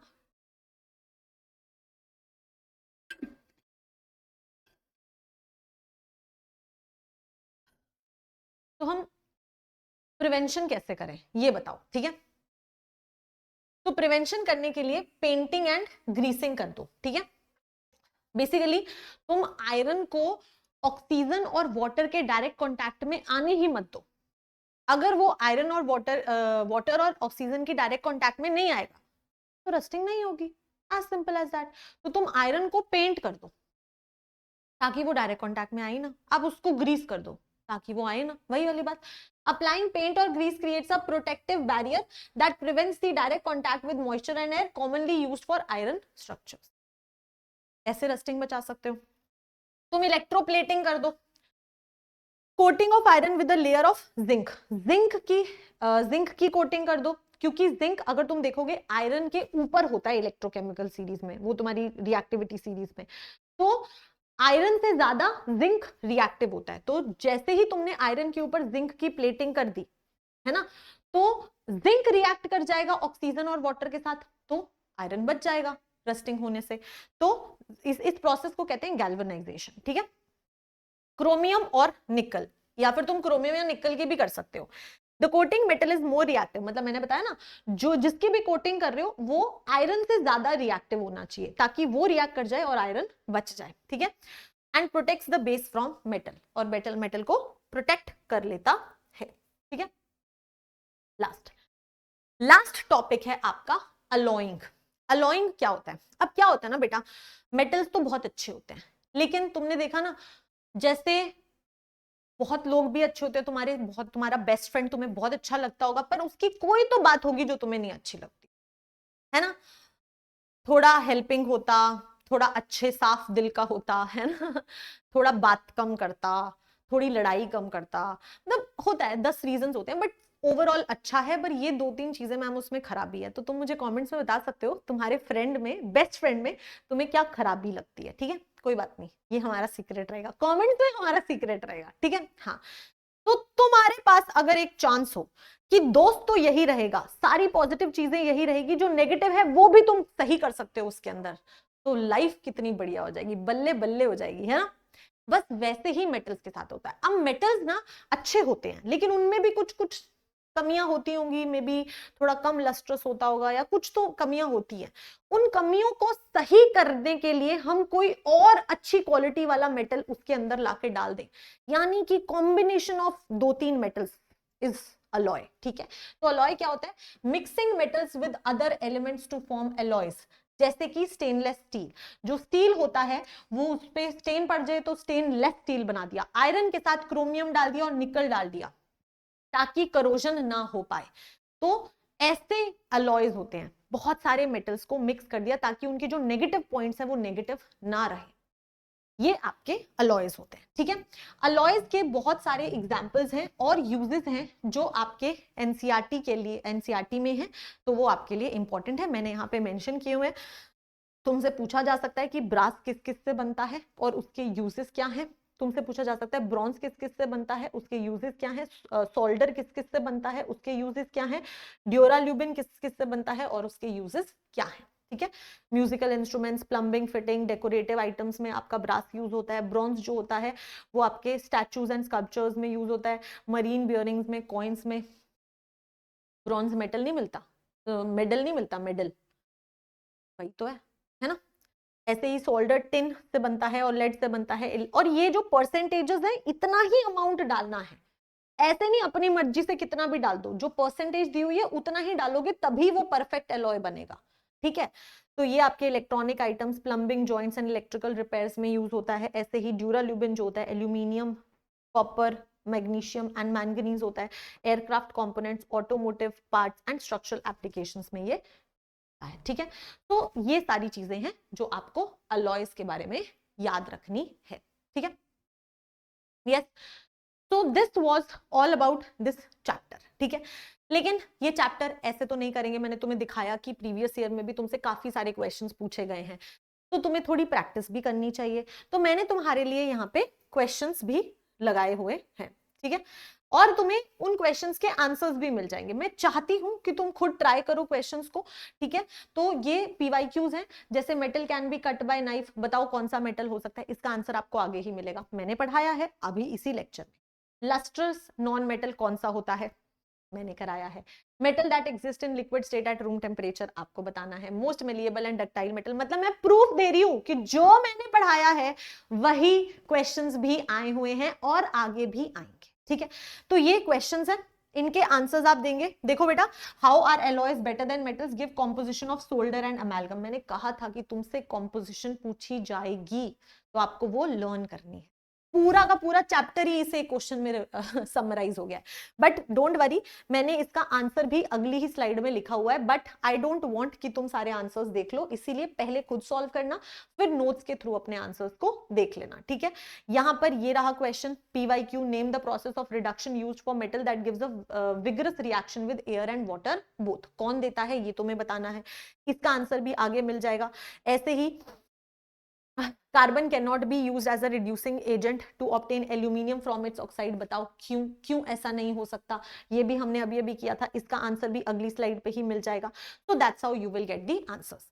अब इसके अलावा अगर आप केमिस्ट्री अपनी क्लास 10th के बोर्ड्स आप बहुत अच्छे से देंगे, आई वांट कि तुम बहुत बहुत बहुत अच्छा परफॉर्म करो और एकदम रॉक कर दो अपने बोर्ड के एग्जाम्स को। But you know that after that you will be very serious about your studies. Chemistry तो आप पढ़ेंगे ही पढ़ेंगे।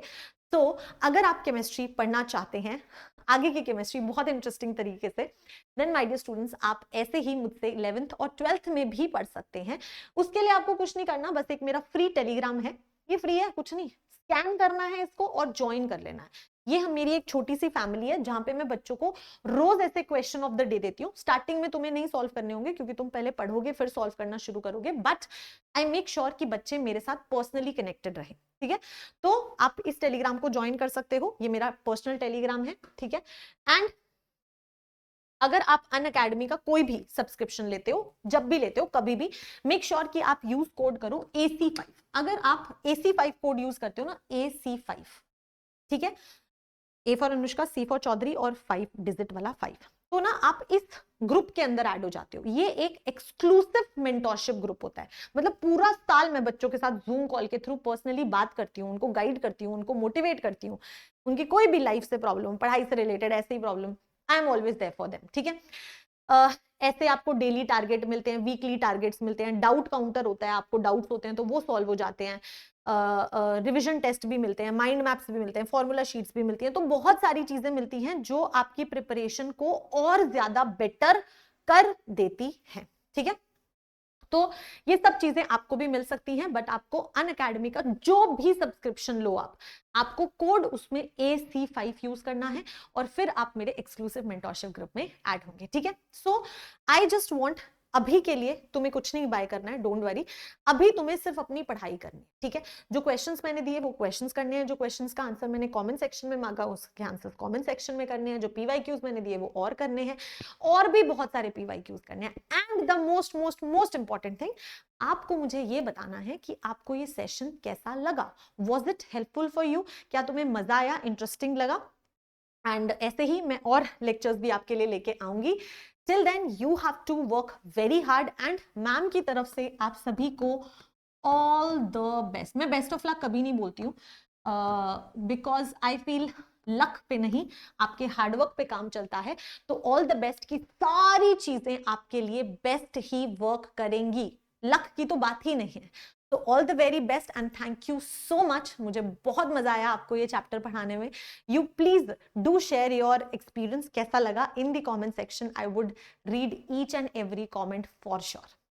मिलते हैं in the next lecture. Till then keep studying and keep smiling. All the very best.